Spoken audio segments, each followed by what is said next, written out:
I've had my own journey when it comes to body image and my own ups and downs, as we all do. What did you do? What was your ups and downs? I've been very body conscious. Tell us about it. As everyone has. It was one of those situations that I'm sure a lot of girls and a lot of people can relate to. I would say even more so in Sydney, because I've noticed here people are a lot more body conscious. Yeah, like there were times I didn't want to go to the beach because I love the beach. I'd love to be in the water. I'd love to be on jet skis. I'd love to be wearing shorts and running around. I don't think I've ever gone out in shorts. In Sydney I have, but not in Melbourne. These are the little things that really alter our life and our level of, I guess, happiness in a way, because we're so conscious about what other people are thinking.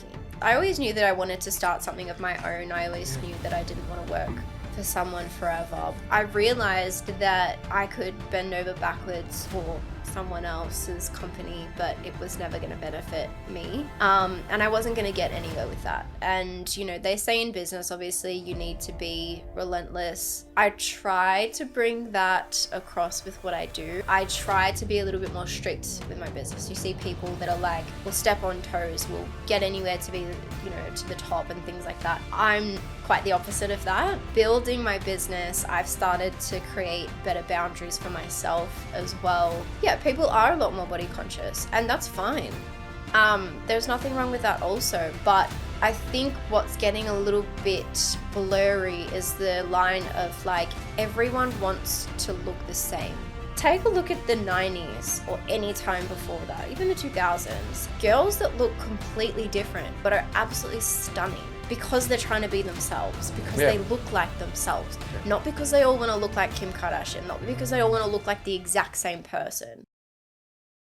Hey guys, before we get into the podcast, this episode is sponsored by Alka Power, Australia's #1 alkaline water, trusted for its high pH and ultra hydrating benefits. Whether you're training, recovering, or just staying sharp, find it in major supermarkets, health food stores, and selected petrol stations across Australia. Go to alkapower.com.au if you want to learn more. Nutrition Warehouse, not your average supplement store. If you're serious about lifting, this is the place. No fluffs, just high quality proteins and pre-workouts. Every supplement need that you would require. Shop in store or online, nutritionwarehouse.com.au, and grab a cheeky 50% off, that's 15% off, by using discount code MUSCLETALKS, either online or in store. Macro Foods, ready-made meals that actually hit your macros. Tasty, high-protein meals designed to fuel your goals without the prep time. Head to Macro Foods, that's macrofoods with a Z.com.au, and use code MTP10 for 10% off all your orders. macrofoods.com.au and use code MTP10 for 10% off all your orders. Born in Ivanhoe, moved out on her own to Reservoir. That's quite polar opposites. Yeah. Studied accounting for security, would have loved to take up her dream path, singing and criminal law or psychology. Again, polar opposites. Then there was dancing, cultural dancing, Brazilian samba, merengue, cabaret, and belly dancing. Might get her to do some of this, Chris, with the podcast. Likes doing hard things, sometimes to her body's detriment. At her peak, she trained daily, businesswoman, loved pushing her body to absolute limits. Now founder of Body Bliss Co and Body Contouring Clinic that gives athletes that final edge to their prep. What draws her to the industry is transformations, mindset, vulnerability, and resilience. Please help me welcome Meagan from Body Bliss Co.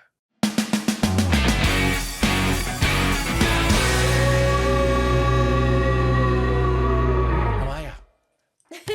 Welcome to your first podcast. Thank you. Took a while to get this right. Let's hope we can. I know, that was my fault.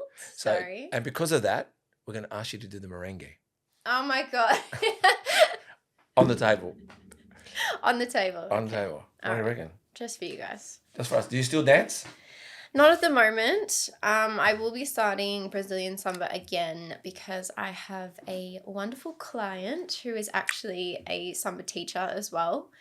And she is from Marrickville, which isn't too far from where I am. So, yeah, I gave it up for a few years while I did other things in the meantime. But, yeah, I really want to start it again. So what got you into cultural dancing? Because, I mean, so I'm assuming you're very good, all right? I'm going to assume you're very good, all right? Let's just say that because, you can take a year or two off. Yeah, you might be a little bit tight, but it's in your blood. Like you've done it long enough to dance. So what got you to take that on and then take it on so seriously? That's a great question. I've always danced my whole life. So I actually started off in Johnny Young Talent School. Yes. Yeah. Which I'm not too sure too many people know what that is anymore, but not many people would announce it, but anyway, you do. Yeah. No, I'm just joking. Well, that was Young Talent time. Well, did Kylie Minogue come through Young Talent? But Danny Minogue came through Young Talent time. I think so, yeah. Who else was it? Tina Arena. Yeah. You know Tina Arena? Yeah. Yeah. You're wondering how I know all this? Yes, actually. Yeah. No, I know. And I used to watch Young Talent time. Really? Yeah. I watched it. I know. What do you think? Did guys watch Young Talent time? I think we did. It was a fun show. It was a good show. Close your eyes and I'll kiss you. Traumatized from that. Tomorrow I'll miss you.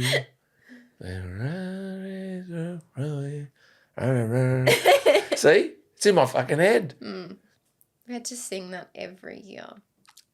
Yeah, I think that it was a place where young boys got crushes on the girls there or something, Maybe. I don't know. I'm just thinking what made me watch it.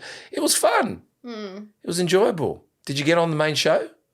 No, they didn't have it anymore when I started. So they had... So it was just a background, back office thing? The talent school. Yeah. Yeah, not the show. Okay. So... yeah, it was amazing. Like I did heaps of different styles of dancing, singing, and everything. So I stopped there when I was about, I think, 15. Because I went to high school and it was just one of those things that we just kind of stopped. Yeah. But then I started hip hop with my friends in high school, and then after So you're a hip hop dancer too? Hip hop heels. What's hip hop heels? Hip hop heels is like a sensual hip hop, not like a gangster hip hop. Some more Yeah. slower moves, eh? Yeah. Okay, yep. But So baggy tracksuits with high heels on. yes. Got Yeah. it. My daughter's a performing artist, by the way. Really? Yeah, she's a triple threat. Oh my gosh. Yeah. I didn't even know you had a daughter. I have a daughter. I know. What do you my think? I have a son gosh. too. What? I know. I have a How son. old is And she? 22. Aw, She lives in San Susi. no way. Her name's Ruby. Oh, And I have Yanni. Yanni. Yanni, and he's 19. Oh, I love that. I know. Yeah. I know that. I'm a dad. You're know. a dad. I'm a dad. Happy Father's Day for next week. Is it next week, is it? Yeah. There you go. On Sunday, I think. Yeah, no, that's right. Yeah, my daughter's a triple threat. Where And did she dance? Well, she did. She went to a performing arts school and she finished her. She went to ED5, and ED5 is I don't know, one of the two top performing arts schools. So she's a dancer, she's an actress, let's say, and a singer, and currently she's doing the Addams Family. That's going to be on at Leichhardt.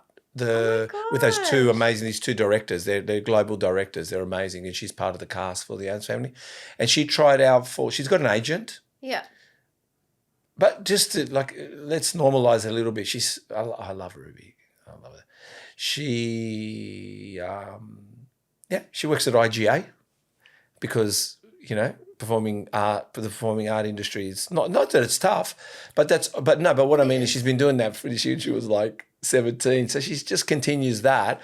But I want her to focus 100% in her performing arts, so I don't tell her to go get a job. I say, this is your job. So having said that, Yeah. Well, she sounds incredible. She is. And she applied for, I hope I don't jinx it. Well, I don't know. It just doesn't matter. Fuck jinxing anyway.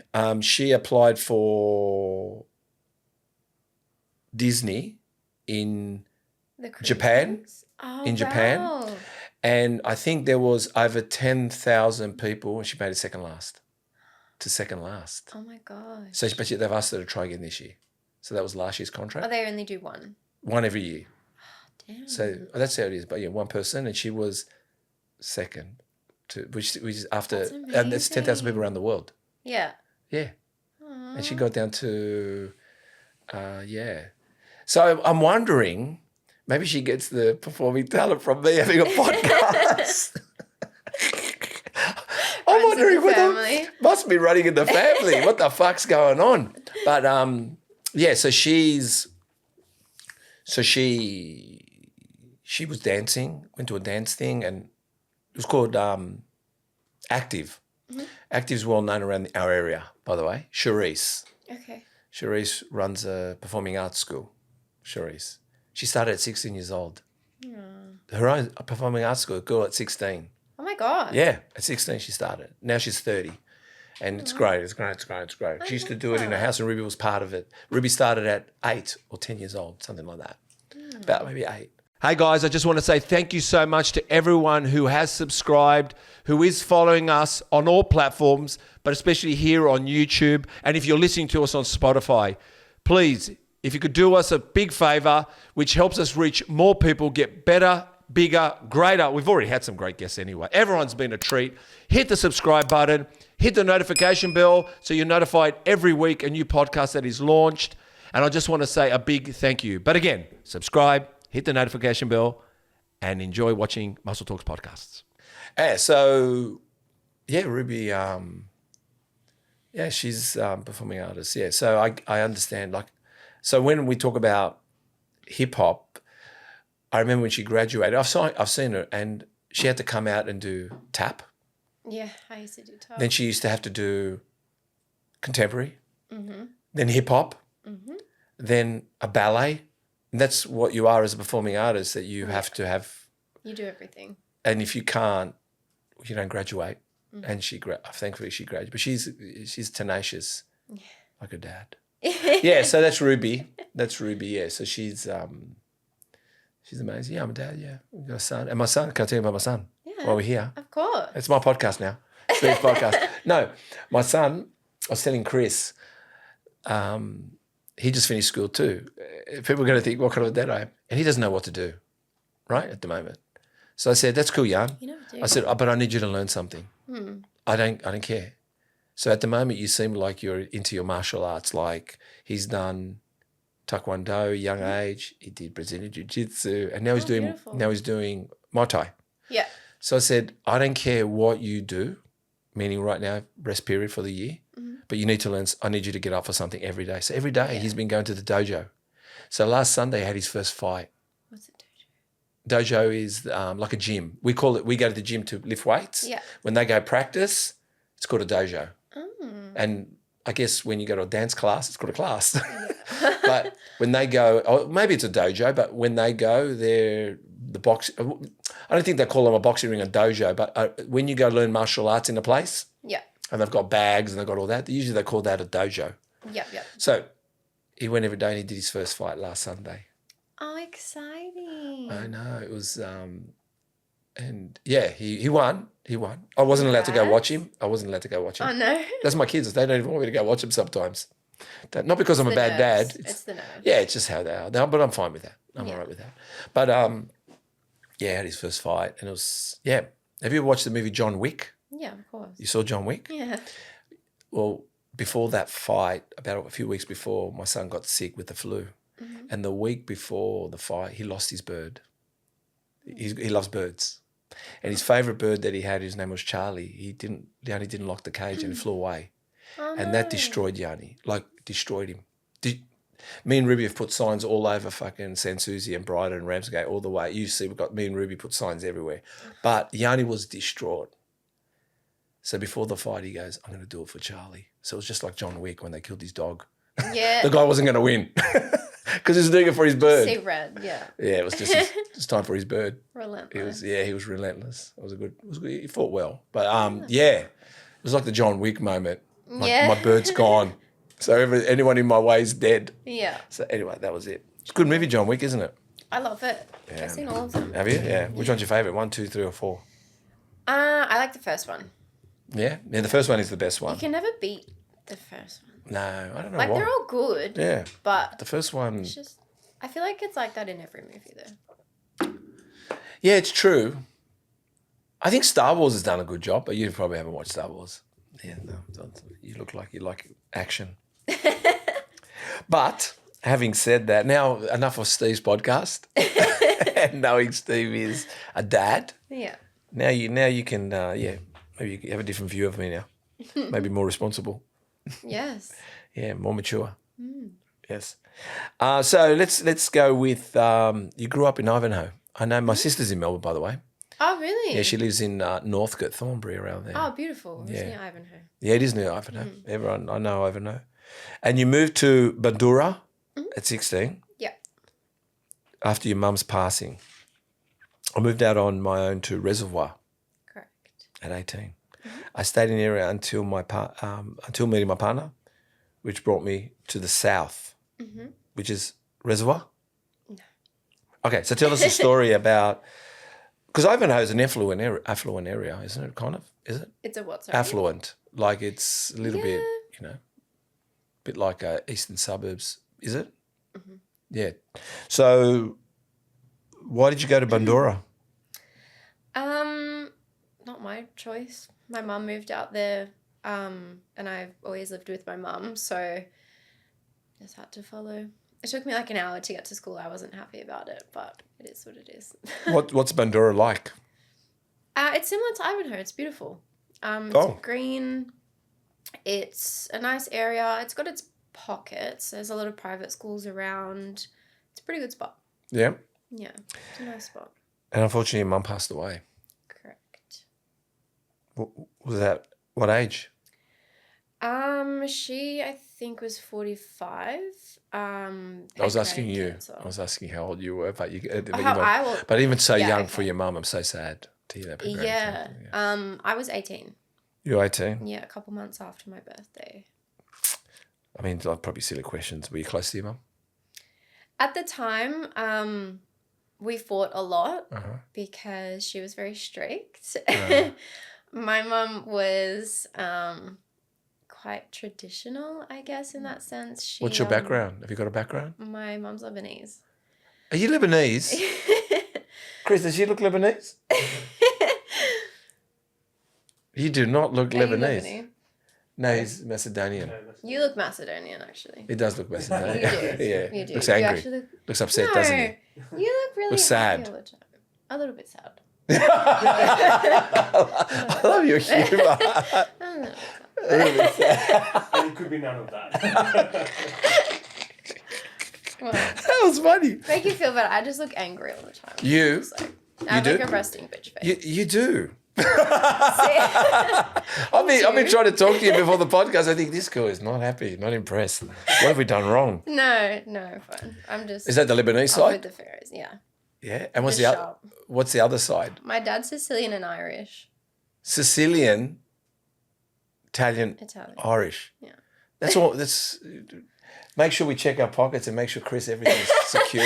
All right, when she leaves, make sure everything Is where it needs to be. needs to be tied down. All right, and check your bank account too when she's gone. All right.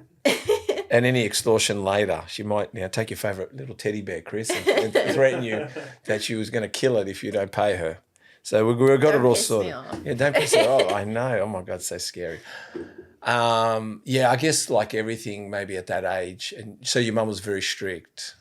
Yeah, she was in my time, we'd have lots of house parties and things like that. My mum was the type of mum that would have to call the parents of the person who's having the party to make sure that there's no alcohol and things like that.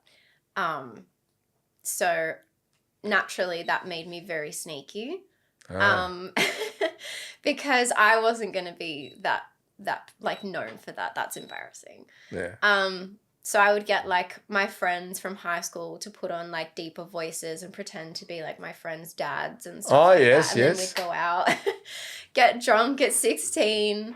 It bit me in the ass a couple of times. I was grounded for 8 months once. 8 months. 8 months. 8 months because I went to a house party. You still look very upset about it. I'm distraught. I was distraught. I couldn't do anything.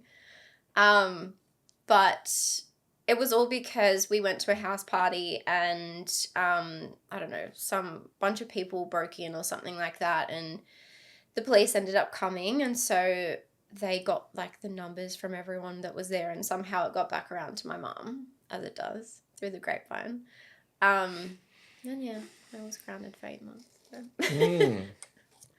That's my mum. So were you a rebel? conflicting. Were you a bit rebel? Bit of a rebel kid? I wasn't even that bad. Yeah. I wasn't. Like, my Your mum brother was was- 10 times worse, and Really? he, like, didn't even get a slap on the wrist. but Oh, well, that was that's just traditions. Exactly. That's just unfortunately. how it is. Do you now feel like you have to fight for women's rights now because of that? No. Oh, okay. No. But, yeah, no. She, like, we were close. Like, we did a lot of things together, but we conflicted a lot. What about your dad? What was he like? He's good. He's, he was pretty chill, weirdly enough. Yeah, So- I would have thought the Irish Sicilian would have been different. Well, it depends on what it is. So he has lived a very free life, where he just does what he does whenever he wants and has been since he was little, sort of thing, no rules. He had very, very strict parents, but for me, like, if I wasn't going out or anything like that, I would call Dad, and then Dad would fight with Mum, and then he'd be like, okay, she can go to the shopping centre, like All right. that sort of thing. Your parents were separated? They separated when I was 11. Okay, yeah. Probably the move with your mum, is that correct? Is that what it was, maybe? In this situation, for me, ignorance is bliss. I don't want to know. No, I don't know why they did it. What I'm saying is that when you moved with your mum from Ivanhoe maybe to Bandora and things like that, or moved around, is that right? Is that what it was? No, we stayed in the same place. My dad moved out. Okay. And then like 7 years almost later, we moved to Bandora. So completely separate. Okay. Your dad's in Melbourne still? Yeah. What's he like? What's he like? Yeah, now. Bit older. He's pretty. Same guy? Yeah, pretty much. Like. Yeah. He loves his dogs. He used to breed huskies. Oh, I had a husky. Yeah. I had a Siberian husky. Yeah. His they're name was beautiful, Joshua. aren't they? Oh, Yeah. was. Yeah, unfortunately he passed away. But I got him from a breeder. Yeah. And I got papers with him. But I got it from this old couple. And this guy, when I was looking for it, he says, you seem pretty serious about getting a nice husky, and you seem like you'd be a nice owner. He goes, I'll get you one. So this guy's part of he was probably running an organisation, meaning for huskies in Sydney. And he said, and you'll get it with papers, but you'll get it cheap. Mm-hmm. But he goes, but I want to be able to show the dog off. And I said, yeah, all right. So I got the dog from this old couple. They were like in their 80s, 90s. No, honestly, they were old, these people. Oh, wow. And he was black and white, had a little bit of red sprinkles through his skin, like his fur, and he had a Batman mask. So he looked like a Batman, right? He looked like Batman. And he was hopeless on the showing off part because he was my dog. I just played with him, right? But he kept winning. Yeah. Because he had this big chest on him, little waistline. Like so he was hopeless out there. Like all the other dogs sat behaving, he was like sniffing around all night. But he kept winning. Yeah. He kept winning. Yeah. Yeah, and it was so funny. We used to go to the show. I was going to make a podcast, Steve, again. I used to drive in my Valiant. I had a Valiant, right? I used to drive with my dog in the car. We used to turn up to the shows, the dog shows. And everyone turns up with the trailers. And the trailers got the dogs in there. And they're there combing the dogs. And everyone's got little picnic baskets down. And I'm there combing my dog and throwing the hair in the air. And everyone's going like, who the hell's that guy with the mullet? I had a mullet back then too. and he's in the Valiant with his dog's hair everywhere. And I'm like, what's going on here? And so his name was Joshua, but unfortunately he wasn't well by the age of 5. I think he had cancer, so we had to put him down. But he was a good dog, top dog, Joshua. Yeah, yeah. So being husky, so your dad breeds them, huh? Yeah. Well, he used to, not anymore. Now he's just got the one Cookie. She's great. Cookie. Her name's Cookie. Yeah. Won't tell you about the parrot we had called Cookie, but won't go again into Steve's podcast. Go ahead. So cute. It is. Yeah, but no, he's good. He's very irresponsible in like a fun way. Oh. So he's still a bit of a child. But he's good. He's supportive. He's always checking in. Like he's your number one fan. So That's important. yeah. Well, thank you for sharing that. So, I certainly saw myself dancing forever, but never as a career. I've been involved in movement and performance for most of my life, and I grew up dancing, which we said started at the Johnny Young Talent thing, to the age of around the age of 5. And you explored a wide range of styles throughout your primary and high school, and you're active in sports like football, netball, and cheerleading. So, are you a bit of a tomboy? Yeah. A lot of people don't pick it. I feel like you have to know me as a person to know, especially with my business, everything is pink, everything's pretty. Yeah. Yeah, you wouldn't pick it, but But you're a bit of a tomboy. yeah, my dad used to call me Xena. Xena. Xena, the warrior. Warrior princess. Yeah. Because I would like belt the shit out of my brother. Like Wow. I was just relentless. I didn't want to play with Barbies. Like I was very I grew up as a tomboy, but slowly changed. Yeah, of course, yeah. A bit more princessy now, but yeah. So, like if the opportunity presented itself, like someone say, hey, you want to come play touch football? You go play touch football? God, I don't know about football now. I had played football for a few Is it football years. soccer or rugby or AFL No, football? AFL football. All right, so it's so confusing yeah, here. it is. It's so It confusing. confuses the hell out of me. AFL football. Yep. But I was playing in high school and I got absolutely thrashed one time where like there was this huge girl, like she was huge. She was like 6 times the size of me. And we were running and I got the ball and she just absolutely threw me into the ground. Yeah. And I don't think I've ever played since. Really? Wow. Yeah, like she absolutely Traumatized you. destroyed me. I was Yeah, like, destroyed. ugh. Okay. Yeah, I think that's when we moved on to cheerleading. I think that's where the feminine side came out. Yeah. Okay, and so you did cheerleading. Did you cheerlead for anyone particular? So I cheerleaded for Q Cobras in high school, and then after high school, I did a couple of different, just short-term places, but I didn't really do anything with it. I was never a tumbler, unfortunately. It was something that I always wanted to do with gymnastics. Tumbler's one that does all the flips. Yep. But just not for me. No? Not that brave. No, okay. Not that brave. So I was a base and a flyer for a little bit. But yeah, just sort of moved on with working and stuff like that. It wasn't something that I wanted to pursue full time. So, and cheerleading is very demanding. Yeah. What did you do? What was your first job? My first job at like 15, I worked at McDonald's. Ah. Yeah. Yep. And then I worked at multiple gyms after that. And I worked in retail, and then after I graduated, I worked in accounting. So you went to university? Correct. Oh, correct. And so there's many layers to you. We just Many layers. I know, like an I know. onion. It is true. It is. I'm just thinking to myself. So you were also academic, yeah. So you're good at school, Yeah. yeah, and you went and did accounting. And I think you mentioned that it wasn't really what you thought it would be. A bit boring? Yeah, so I started off in business and law. Mm-hmm. I am a very impatient person. Oh. So unfortunately, I didn't want to hold out to the many years that I needed to do law. So I ended up switching over to business, majoring in accounting. And So you were studying law. You want to be a lawyer. Yeah, which is what I wanted to do.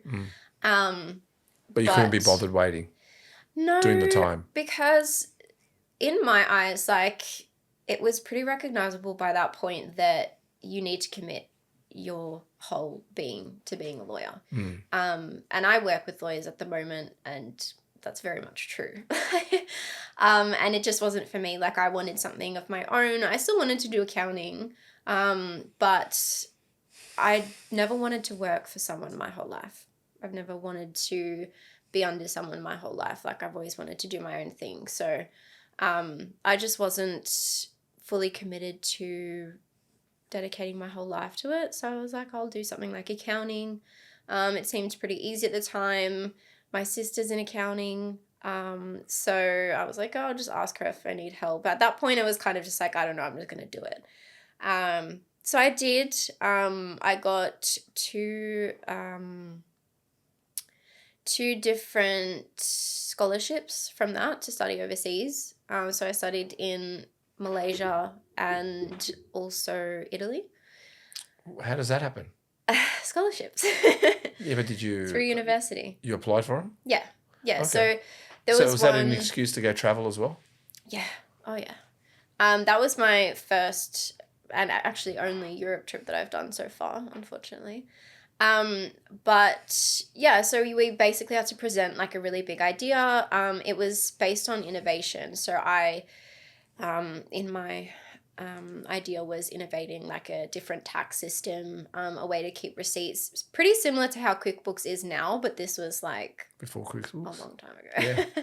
Not that long, but long enough. Yeah. So yeah, then got the scholarship, studied in Europe for 8 weeks or 9 weeks, and then did a Europe trip. So I made the most of uni. I made the most of it. Did you? For sure. Yeah. Got a very big HECS debt from that. But you got a big HECS debt from it. Yeah. Still paying it off? Oh yeah. God's sake. Gotta love the system. Huh? Gotta love the system. Oh, that system, man. Honestly, it's... Let's not go there. We could do the whole podcast on the system. I know. So after school, your passion, like when you finished, but you also had a passion, which was cultural dance, which you spoke about. Correct. Yeah, I was Brazilian dancing in Brazilian samba, and I was teaching Brazilian samba. Yeah. So I did that for a few years, and then I stopped that during COVID because I didn't like dancing on a camera. Just felt strange. And then. Yeah, I haven't gone back since. So that was actually quite a while ago. But I've done a couple of Brazilian samba classes. It's still there. It's not going anywhere. So I'll start that up in the next couple of months after we move. What is it about Brazilian dancing or samba that as a guy, if you don't know what you're fucking doing, you can feel that small in there. Like, it's just... It's difficult to lead. What do you mean? Like, if you've got a good dancing partner, I guess, like. Are you talking about bachata? Whichever of the yeah. So Brazilian samba is not partnered. Oh. Yeah, Brazilian samba is very different. Is it just? I'll show you. Can I show you? Yeah. I'll show you my client and my favorite person right now. Oh. I love her very much. And she's going to be my dance teacher. So I'm holding out for her to teach the class that I want to go into because she's only doing beginners at the moment. But this is samba. If it wants to load. Wait, let me get... Why is there no internet in here? There is.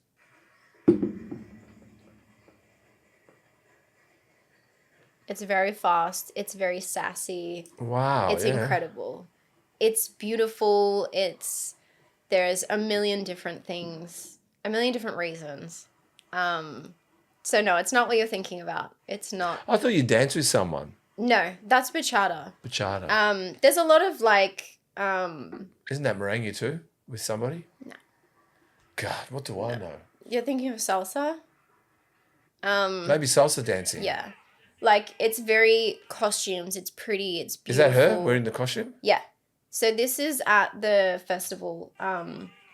They do festivals every year or every no sorry In not Rio? every year. Yeah. No. This is Carnival. So this is in Brazil. There's different festivals that Would you they like have. to go there? I would love to. But it's very You have to get hard. into. You have to get into the. You have to be in a school. It's like And you a have to get whole thing. Yeah. Wow. So Wow. yeah, So- but it's what I like about it is it's hard. It's Yeah. difficult. It's not, and this comes into play with what I was saying before. I like to do things that other people can't do, or a lot, not other people, but a lot of people can't do. So it's not just about having a dance. It's, you know, this particular dance, it's very big on technique. It's very big on, you know, you have to be strong with your feet in the floor. Like you have to be, it's sassy. It's not angry, but it's rough in that sense. Like it's beautiful in its own way, but it's soft, but it's hard. Like it's everything in between. And the same thing with aerial silks, what I was telling you before. Yeah. It looks beautiful and it's stunning to watch people. Slide down. Yeah, and it's crazy, but people don't understand the technique and how difficult it actually is to do those things. And it's not until you try it. Like you can look at that and be like, oh my God, I could never. Like that's amazing. But when you try it, it's so rewarding to do it, but you just have to do it. Like, you know, we're 10 meters, you know, high and we're going to drop and just hope to God that we get this trick right. Otherwise you're falling on your ass on the floor and it's very easy to break something. It's very easy to fall. It's very easy to injure yourself, which is exactly what I did. And so, but it's hard. And like, that's what I like about it. I like that I can tick that off my box. I've done that. I can do that sort of thing. So I'm very, relentless in that sense. Like if I want to do something, I will do it. I can see it by the expression on your face. I'll hold the first time I seen you smile, the whole podcast. But explain Samba again. What was the personalities for it? So it's very sassy. So I like persista styles. Persista is very sassy. So there's different styles. You can do funk. I'm not very good at funk. I'm very like princessy and tall and flowy and sort of that sort of thing. And the sassy, so you've got to be hard in the floor. You've got to stomp in the floor, but you're not allowed to move. So you're basically running on the spot, but you can't be moving up and down. So you're holding a very perfect structure, but your whole body is moving. It's all the bottom end. It's from your hips down. Yeah? Mm-hmm. Wow. It's very technical. Yeah, when you explained it, sassy, hard, don't know, for a moment I thought you were just explaining your personality. Seems like it's exactly your personality. Well, I even the way you explained it, like I said, I guess we take it for granted just by watching them do it. But you're right. I think I'm visualizing now when I've seen them at the festivals or seen them dressed up in it. Yeah. Like you said, it seems like it's all from the hips down with a bit of shoulder movement. Yeah. But your core It's very and structured. your Everything's torso. on. Everything but your glutes, pretty much. Yeah, 'Cause wow. You You need to shake them. Yeah, exactly. But it's even harder to do because you have to wear 6-inch heels. So it is. As guys, we would not know that. But beauty is pain. Beauty is pain. Beauty is pain. Yeah. That sounds like a good little logo. Except body contouring, it's not painful. But you mentioned that if you could choose your dream path, you would have loved to be a singer, but you can't sing. No. Well, what makes No, you want to be a I don't singer? know. I always Can you say no. Oh. No. I always say if I could pick any career, And you would have loved to do anything, criminal law or psychology, yeah. Yeah, I mean, I find them very interesting. But if I could do anything in the world and click my fingers and that is what I do, it would be singing. Really? Yeah. I don't know. I just What makes love it. you? What makes you? I'm very expressive. Yeah, but what makes you love it if you can't sing? I can just sing along to other people's Oh, okay. songs. So you I like don't need to sound good. no. So when you sing other people's songs, you feel it's expressive. Yeah. So So in other words, if we catch you one day Singing in my somewhere car. singing in your car, or we walk past and you've got the blinds up, and there you are with a, like a brush, and you're going for it, we're really going to see a good show. Is that right? Because you. Absolutely. Yeah, it's funny. It's funny. Yeah, like I said, I was explaining my daughter's I mean, I underestimate. She's an amazing singer. Like when I see Ruby on stage, I have to think twice. It's my daughter. It's mesmerizing. Yeah, because I go, because she's just Ruby. They capture you though. Yeah, but she's just Ruby. Like, I've never seen her. She practices, but I've never seen her practice. And when they practice, they practice like stretching their voices, so it doesn't sound like they're singing sometimes. Yeah. Like, God, what's she sound like? And then when I go to a show and I sit there and watch her, that's when I instantly know she's at home. Like, oh my God! Like I cannot believe it. Yeah, singing. Yeah, it's well, you got to do it. What do you got to do? You got to go. You said you like to do hard. Now you need to go to singing classes. Hey guys, Steve here. You know how much I love food. Food is very important to me. I'm an advocate for good food, good quality food, well-priced, well-valued food.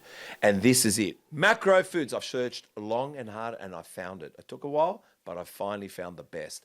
Macro Foods, ready-made meals that actually hit your macros. Tasty, high-protein meals designed to fuel your goals without the prep time. Head to Macro Foods, that's with a Z, macrofoods.com.au and use code MTP10 for 10% off your order. I'm serious, guys. Only seek the best, eat the best, and promote the best. Macro Foods, macrofoods.com.au. Go now. Use code MTP10 for 10% off all your orders. Hey guys, Nutrition Warehouse, not your average supplement store. If you're serious about lifting, this is the place. With over 120 stores across Australia and New Zealand, and founded by former Mr. World Grant Mayo, Nutrition Warehouse is built for lifters who mean business. Shop in store or online at nutritionwarehouse.com.au. And while you're there, grab a cheeky 50% off at checkout. Use code MUSCLETALKS. That's Muscle Talks, either online or in store. Hey guys, how important is hydration? How important is water?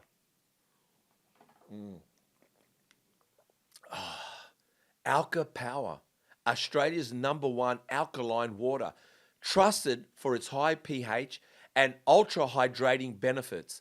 Whether you're training, recovering, or just staying sharp, Alka Power helps keep your body in balance, hydrated. Find it in major supermarkets, health food stores, and selected petrol stations across Australia. Australia's #1 alkaline water. So important, alkaline water. I can't stress it enough. High in pH, ultra hydrating. Australia's #1 alkaline, comes in various sizes. And if you'd like to learn more, go to alkapower.com.au. Yeah. No? I did that for many years. Did you? If you got it, you got it. If you don't, you don't. Unfortunately, but no, I like it because it's expressive. Like I'm very big on the creative side, so like you can feel music makes you feel things. You can feel happy, you can feel sad, you can feel angry. Yeah, it's very expressive. I mean, that's what I guess that's why you did Brazilian samba and reggaeton and cabaret, merengue, and belly dancing. Gosh. But that's a tradition, isn't it? Belly dancing? Yeah, but that's Being not why I did it. Lebanese roots, yeah? Yeah, but that's not why I did it. I just did it because it was part of the school that I was dancing at.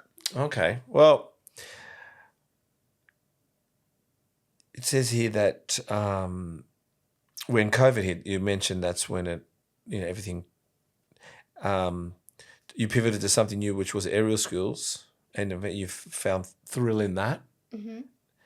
Obviously, you said that it was, it was unique, demanding disciplines, like you just spoke about. Mm-hmm. But unfortunately, a few years developed an injury in your, God, how do you say that? Costochondritis. Costochondritis. Costochondritis. What's that? What is that? It's basically a condition where your rib head inflames, it flares up, Mm-hmm. and it mimics heart attacks and things like that. Yeah, it's not fun. Where does Basically, it flame up? it in your fourth and fifth rib head on the left side. So the rib heads that are sitting in front of your heart are inflamed. So they're pushing on. Ooh. Yeah. Yeah. And so that was a really, really big struggle in a lot of different ways. Like I couldn't walk, like I couldn't go for walks. I couldn't do any version of cardio, Pilates, gym. Like it was really difficult because I couldn't breathe. Was it because you wrapped yourself up in it? No, it actually wasn't. What was it? I'm just thinking, how does that happen?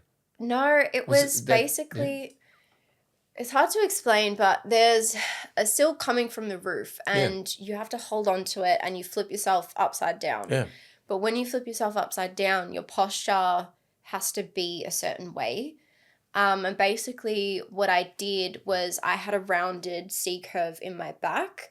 And the teacher said to me, you need to like pop your shoulders back. So when I popped, I like basically arched and it just, I felt it pop out. It didn't hurt. It felt weird. It's kind of like when you pop your shoulder or something. I don't know if that's normal. That happens to me all the time. Yeah. But yeah, like it didn't hurt. But then it was after when I'd cooled down and I was at the shopping center getting groceries that like it started. And I was like, what the hell? Went to see like a whole bunch of cardiologists and stuff like that. Everything was fine with my heart. Anyway, ruled it down to costochondritis, which is something you can't fix. It just happens, unfortunately. Yeah. It can come back. It can go away. Yeah. Wow. So that was... A lot. That was a short trip. Yeah. Which you would... So... I like to look at it in... Like what I said to you before, like, I'm the person in the class that's going to do the scariest thing. I'm not going to care. I'm just going to do it. And so it was a very humbling experience knowing that I'm not invincible. But also I like to look at it from the sense of, because I know that I am like that, if this didn't happen and I kept going that way, something worse would have happened. I like to see it as like a blessing in disguise. Oh, okay. I feel like that's kind of the only way that you can look at something like that, because otherwise it's just sad. Is that how you look at life generally? So in other words, when you're driving somewhere and you get a flat tire, everyone gets the shits, but you might say, but that could have stopped an accident up ahead, or it could have been worse. No? I'd love to be one of those optimistic people. I'm not like pessimistic, but if a flat tire is a flat tire, like, it is what it is. I ran over something.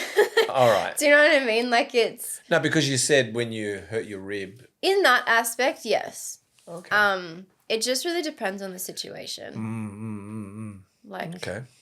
Sometimes a spade is a spade. Yeah. Do you know what I mean? Like it's just, it just depends on what it is. Okay. That's fair enough. And then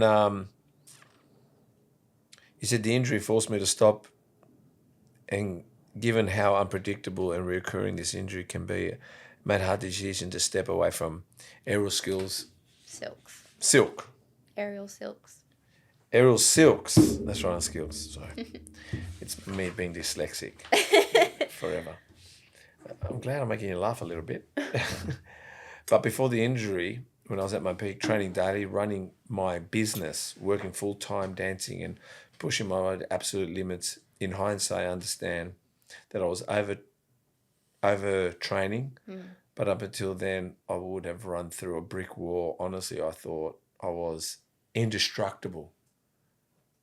Do you still think you're indestructible? No, it's a very humbling experience. The bit with the aerial silks. The injury, yeah. Yeah. Oh. Yeah, it put a lot of things into perspective. The pain. Yeah, well, I couldn't even laugh. Like, I couldn't. You don't laugh much anyway. I do, actually. I've laughed plenty. I'm being smart. There we go. But no, I couldn't even laugh. No, because it's like when you take a breath, like a deep breath, that's already putting pressure on your rib head that's already inflamed, that's pushing on your heart. Mm. Do you know what I mean? So Yeah, I couldn't laugh, I couldn't breathe, I couldn't do any cardio, because even walking around, like, it was a struggle. I had to do physio, which didn't do anything. And I, like, yeah, they just said, like, you're just going to have to rest and wait it out, but you're going to have to keep training, because if you stop training and you lose the muscle there, it's going to be harder for you to build that up again. And now my left side is weaker than my right side, because I got used to not moving the left side of my body. Oh. Yeah.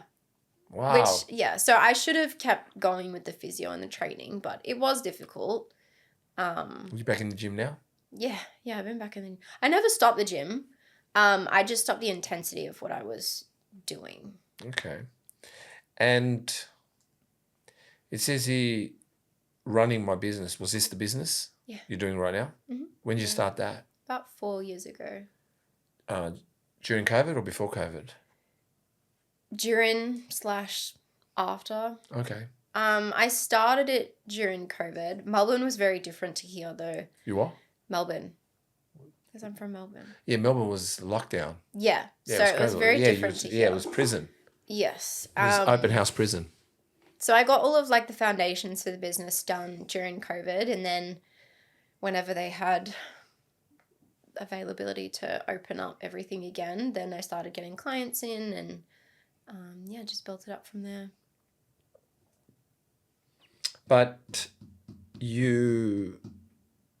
so you're originally from Melbourne, right? Okay. And you started this business, we are going to go a little bit back and forth, but you started this business during COVID in one of the worst places in the world that remarkably announces as Melbourne being the worst place you could ever be in the whole world for COVID. Yeah. And you were amongst that. Was it as bad as they say it was in Melbourne? Yeah. Yeah. Are you angry about it? Like, are you angry about your government and your state? Like, because to be honest, we don't like Melbourne here in Sydney, right? Quietly.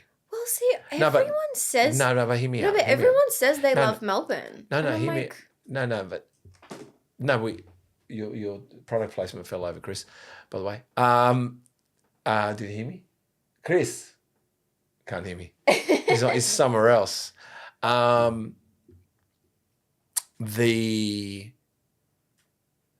think there's always been a thing of Sydney and Melbourne. Like, we've always had the thing, right? But when COVID did what it did in Melbourne, then we felt sorry for Melbourne. Like, we were sad. And I felt bad. I felt angry for Melbourne. Yeah. Like, that's fuck what they're doing in Melbourne. Poor Melbourne. So now maybe we love Melbourne. That's what I'm trying to say. Back then, I don't know if we liked Melbourne, but God, it's pretty bad. Yeah, it was pretty shit. Like, we had, like, the 5-kilometer radius. It all seems like another lifetime a little bit, doesn't it? We had that for a little while too, and I remember driving feeling scared in case I went too far. It was amazing, isn't it? You felt anxiety. Ridiculous, isn't it? Yeah, go on. Yeah, I don't know. I never...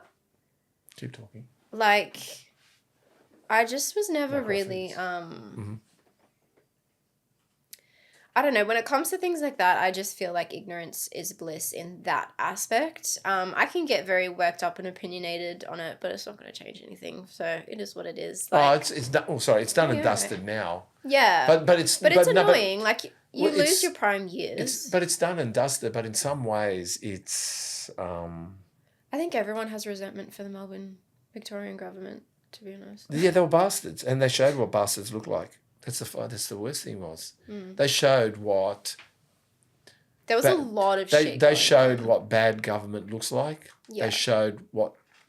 Look, I'm no lawyer. I'm not nothing. I'm not... But looked like a corrupt government. Just the whole thing and the way you guys were treated by your own government. And I think seeing that really upset... I think it upset everyone in Sydney. And that's why I'm thinking we've all kind of got to find... place now for Melbourne for what they went through. But I don't think Melbourne's recovered.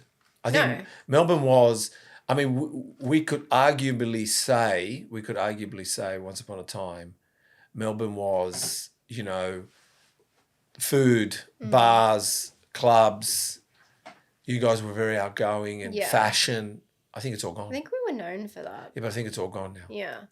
It was sad. I don't think there's anything left. Yeah. That's what I mean. Like, it might make a comeback, but it's gone. Like, it was just something about Melbourne probably you couldn't compete against. You knew when you went down there, you go, oh, bloody hell, the bars are really good here. Bloody hell, the cafes. Bloody hell, the fashion. Yeah.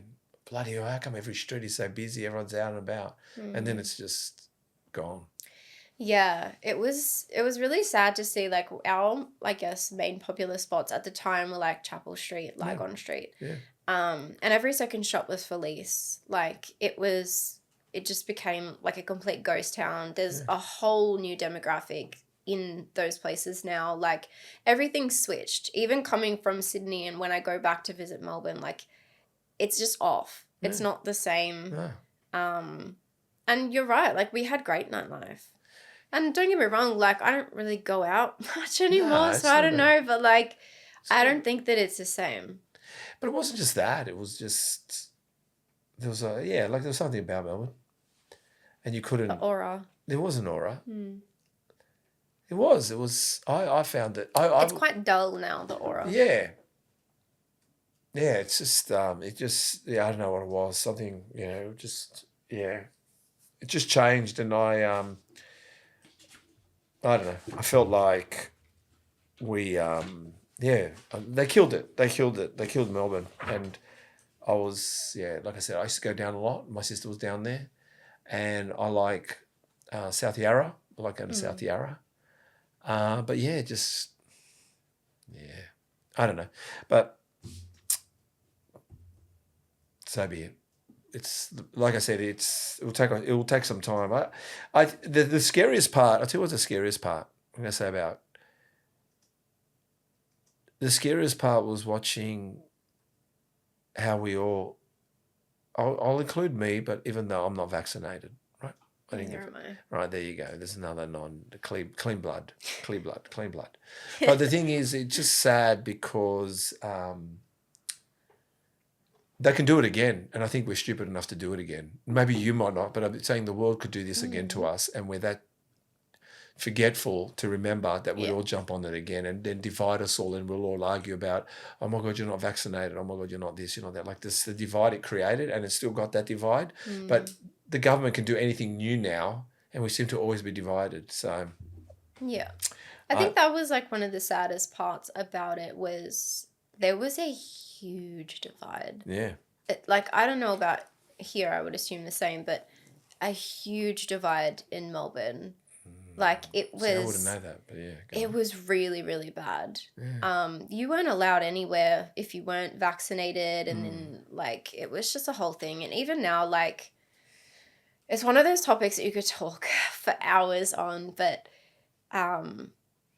Like, I was working full-time in accounting then as well while I was running my business. And I just refused completely. But you weren't allowed in the office if you didn't get vaccinated. But you still kept your job? A lot of people didn't. No. Luckily, I did, but a lot of people didn't. Yeah, I don't know. Like I said, it was... I mean, here in Sydney, it was just as bad. There was a massive divide. I actually felt like more... I'm surprised when I talk to people how many people aren't vaccinated, but I think everyone was keeping quiet. Yeah. But it seemed like a lot of people got vaccinated. It just seemed that way, but it was not happening. It was just a big... Really? No, it wasn't. No, it wasn't. There was a lot. No, it wasn't. I mean, it was tough. It was a tough time. But what scares me, I'm grateful for the tenacity. I think it built skin in people that didn't do it. I think it made us stronger as a people that stood strong through adversity, because many people gave up. I guess the thing is, which it controls our lives, but money controls us. But when you saw through COVID that you can still survive somehow with the money you didn't receive anymore, but you didn't surrender to being vaccinated. Yeah. we found out that we can do it, where many people didn't want to try. They didn't trust it. So I think that's the thing. I think we don't have to do everything the government tells us, I guess, in an idea that, you know, like I said, like false claims, and even when you had to sit there and work it out, that it was just ridiculous that, you know, like I said, we were vaccinating ourselves for a problem that was 2.5% of a problem, or even 5% of a problem in the world. That 95% was all okay, but we were somehow jumping up and down for this little minority, which is not minority, this little thing that they were talking about. And everyone fell for it. But yeah, a lot of people, a lot of things, relationships broke, friendships broke, families broke, everything broke. But I find the ones that got through it, I don't know, like yourself, without getting vaccinated, you feel like you stood up for yourself a bit. You feel strong. Yeah. And I think the many that got vaccinated don't want to talk about it. No, they don't. They don't, do they? They don't. Even when you bring it up, they go, I don't want to talk about it. And you go, all right, I guess, you know, I don't know. So you were doing Body Bliss Co in Melbourne Yes. while you're working full time. So it was, Correct. like I said, while you're getting it up, growing it, yeah? Yeah. And then did it ever become full time in Melbourne as well? At any Yeah. point? It got full time? Yeah, so it became full time then? Yeah. In the end. Mm-hmm. And then what made you start that business? That's where I wanted to go first. I've got more questions, but I didn't want to jump the queue. So what was it that's made you start that business? Well, on the note of COVID, like I said, I started during COVID, and that was when I really, as accountants, we got absolutely smashed during COVID. A lot of people stopped working. We worked 10 times more, didn't get paid anymore, didn't get any recognition or anything like that. And it's very common in accounting to sort of just be seated where you're good and just leave it at that. Mm-hmm. And so I guess I always knew that I wanted to start something of my own. I always knew that I didn't want to work for someone forever, but I genuinely do enjoy accounting, so I didn't completely want to give that up either. And so like I basically started because I realized that I could bend over backwards for someone else's company, but it was never going to benefit me. And I wasn't going to get anywhere with that. And, you know, they say in business, obviously, you need to be relentless.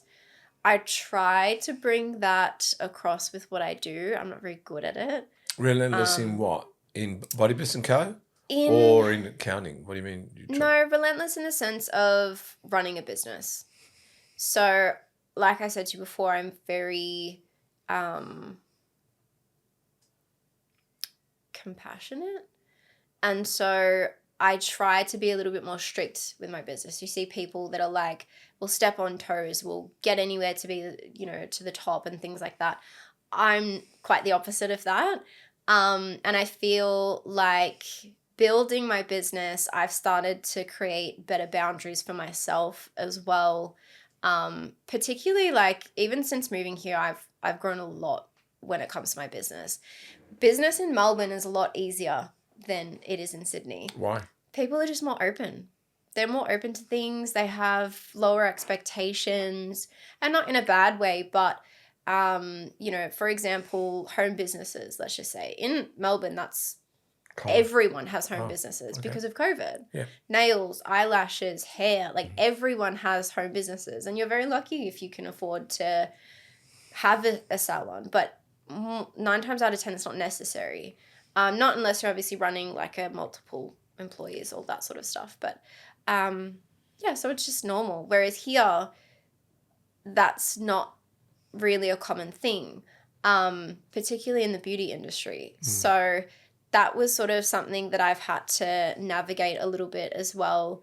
I have every want and desire to open up my own salon. But temporarily with the move and everything, that's why we've been situated where we are.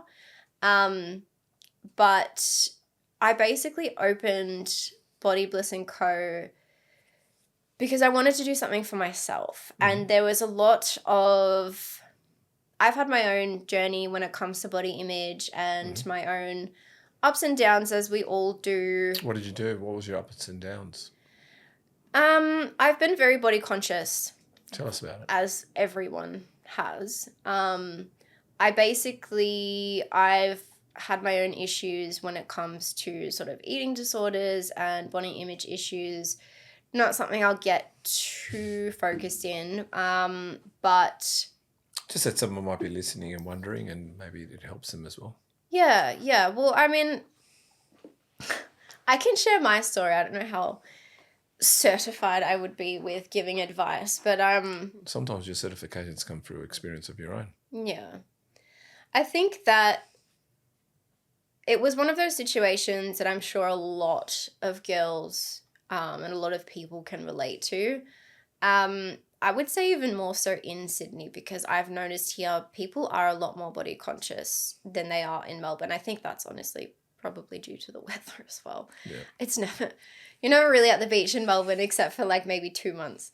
But yeah, like there were times I didn't want to go to the beach because I love the beach. I'd love to be in the water. I'd love to be on jet skis. I'd love to be wearing shorts and running around. I don't think I've ever gone out in shorts. In Sydney I have, but not in Melbourne.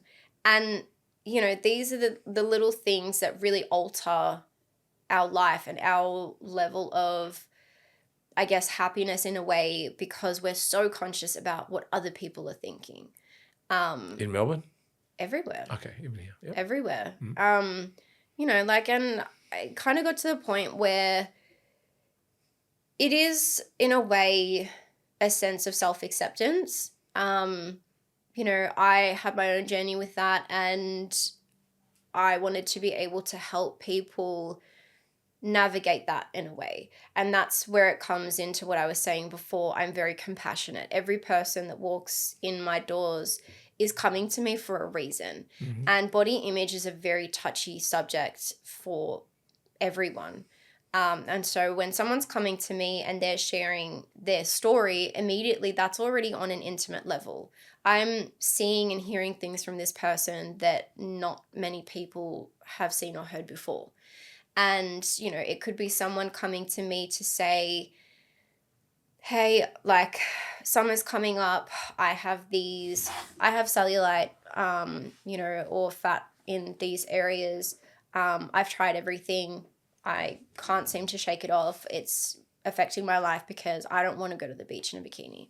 I don't want to be in sunlight. I can't wear this nice dress because it's too tight here and it makes me look this way, or, things like that. And that when someone's saying that to you on a surface level, it runs a lot deeper than what it is, or what it sounds like when they're saying it to you. So it's something that I can wholeheartedly relate to. And although I do obviously body contouring and I'm helping remove that insecurity and shape that, it's also a very big conversation that we have throughout the session of, it's almost a little bit, and this could be like a girlhood thing. I've had this with a lot of men as well, but, I can't speak on behalf of men, but, we talk about it and we get to the bottom of it. And it is something that, with all my clients, there's so much love there. There's so much support. There's so much genuineness. It's not, you come in, you get a treatment, you go and like, you're just in and out. Like, it's not like going to the nail salon. It's not like, surface level stuff. Like, I'm very deep with my clients. And there's just a lot of trust there. And I think that's something that's really, the reason why I started the business is something that's really helped me actually grow the business. And I never touched on that before. No one ever knew I was having body issues. No one ever knew how ridiculously calculated I was with my food and things like that. I was never competing. And I get like basically how people are when they compete and they have a reason, and a goal to achieve, is essentially how I was on a day-to-day basis. Because I was self-critical. So I can relate. I'll tell you, I relate. The reason I'm saying I can relate to this part you saying, because I've never competed. But I knew how to turn up on the 1st of December ripped, and I knew I could be 12 weeks out, and I'd started dieting, and I never knew anyone that competed. I had no friends that competed. I had no one. I didn't even know at the beginning who the hell was half some of the bodybuilders. All I knew, I think I stopped watching bodybuilding carefully, was the Dorian Yates era, which is the early 90s and mid-90s, and then I started getting involved in my career and my business, and then I was a family man, and then I was married, and with my partner for 22 years. What I'm trying to say to you is and business. But I always went to the gym, but I was very body conscious. I still am. My love handles, which I'm never happy about, but I know when I'm doing certain things, I know my diets, I know what my body likes, what it doesn't like. There was probably like you, probably in my 20s, I think I had an eating disorder. I really was skinny. I thought I wanted to be ripped. And I probably was ready for stage, but probably overly worked in a sense. I did that for 10 years. Yeah. 10 years.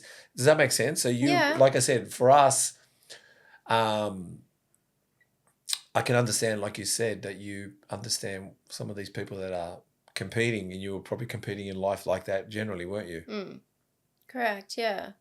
And that's what I mean. Like, it's, the bodybuilding industry is amazing. And what they do is absolutely amazing. And there's no discredit to any of that or judgment on any of that.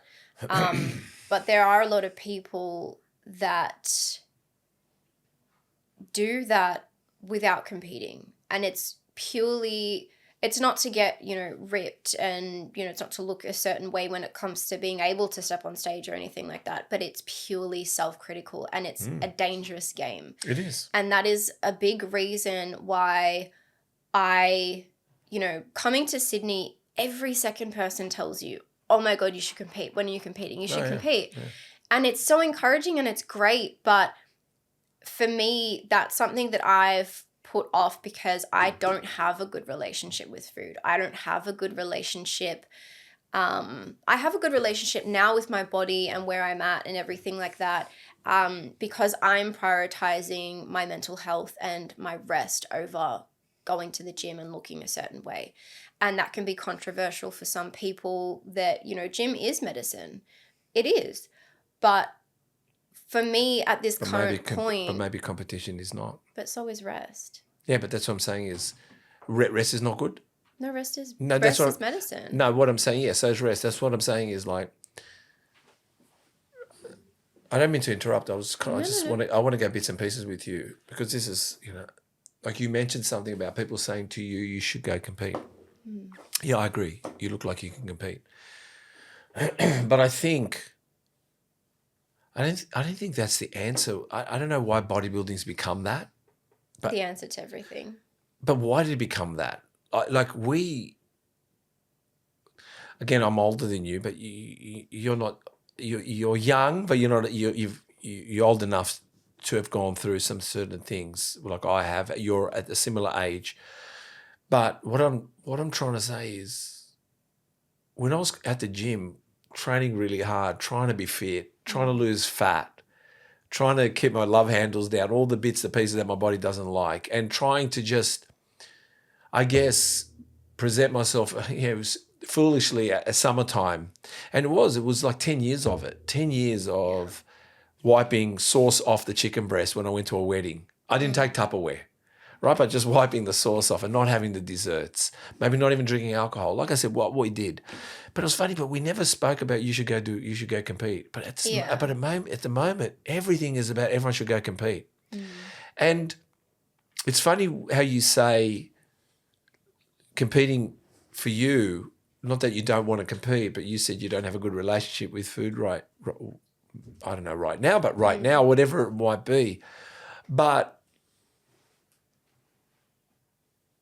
building a beautiful physique shouldn't be about building it for a stage. Yeah. And I think that's where it's kind of got skewed at the moment because everybody's like,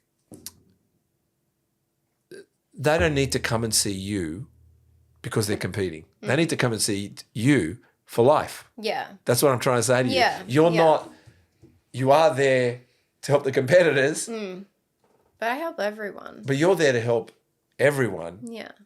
and it's not about just to be a Stepping competitor, on stage. stepping on stage, because life itself is a stage. Yeah. Yeah. Yeah, absolutely. I mean, the bodybuilding industry is definitely growing rapidly. Rapidly.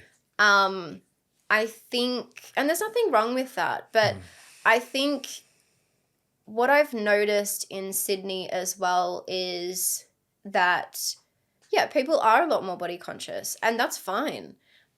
There's nothing wrong with that also, but I think what's getting a little bit blurry is the line of like everyone wants to look the same. And with what I do, like, I don't know, how do I say this in the right way? Let's just say, like, this could be cosmetically, this could be body image, this could be everything, right? Take a look at the 90s or any time before that, even the 2000s, and look at how, I don't know, you have Meagan Fox, you have Jessica Alba, you have Isla Fisher, like girls that look completely different but are absolutely stunning because they're trying to be themselves, because they look like themselves, not because they all want to look like Kim Kardashian, not because they all want to look like the exact same person. And so I bring that belief as well into my business. There is no way that I'm trying to convince or promote everyone to look the same. That's not what it is. That's not what I do. That's not what I run with my business. I don't look at it like that. I try and stay out of the light of like, she looks like that, so I want to look like that. I don't want to look like that. I want to look like me. And whatever that may be. Yeah. And it took me a few years, but I'm completely confident in that. Like, do you know what I mean? Like, what makes you special is that you are you and no one can copy that. Like, you are authentically you. And, in the business, don't get me wrong, there's common denominators where people are coming in and they want to get, their lower tummy pouch, fat cavitation, get that out of the way. We don't want that. That's fine. That's not you trying to look like someone else. No. That's because you don't like that area, and that's fine. Yeah. But what I'm saying is, particularly when it comes to, health and fitness and stuff, everyone is trying to look the same, whether they're on stage or off stage. And that's, pretty, like, it's the X shape that everyone wants. They want the big glutes, they want the full glutes, they want the round shoulders, like the tapered in waist. And again, nothing wrong with that as a body type or anything like that. If that's what you want because you want that, that's fine. But if you want it because someone else has it, or because most of, society has it, then that's a different ball game in itself. That's a different conversation. But like I said, like, it takes a long time to be able to love the parts of yourself that you didn't love before. And it is a very intimate topic with yourself, with other people. And I really relay that in my business that, I'm not promoting any certain body type. If you wanted to say, I want fat cavitation on my left leg and not my right, I'd be like, okay, I can give my opinion on that. But if that's what you want to do, that's what you want to do. It's not up to me. That's your body. Like, if you want to look a certain way, you can look a certain way. I'm not anyone to stop you from that. I'm not anyone to object that. But, I think there's a lot of beauty in variety. And a conversation that I've had a lot of with my friends, even on my journey of my body and my eating disorders and, my mental health, is that don't get me wrong, sometimes there are places that I avoid where I know are full of people that look a certain way and I'm feeling a bit taken back by that. But at the same time, like, you are always going to meet someone who you think is perfect. And that person that you think is perfect is always going to think that about someone else and think that they're imperfect. My friends, some of them have looked at me and said, I don't want to go to the beach with you because of your body and how perfect you look and I look like this. And I'm thinking, we've had this conversation openly. That's crazy to me because sometimes I feel like I don't want to go to the beach because there's this person and that person and that person going, and they look absolutely perfect. And that person thinks the same thing about a next person and a next person and a next person. Everyone has insecurities. It doesn't matter how perfect you think that someone is, that person is still going to have insecurities. Oh, no, I'm just thinking away, like what you're saying. How did we become that? How did we become Society. that? Like, I was thinking to myself, like, Beauty standards. but do you think we're listening to the wrong people? I think there's definitely an agenda. But don't you think we're listening to the wrong people? Like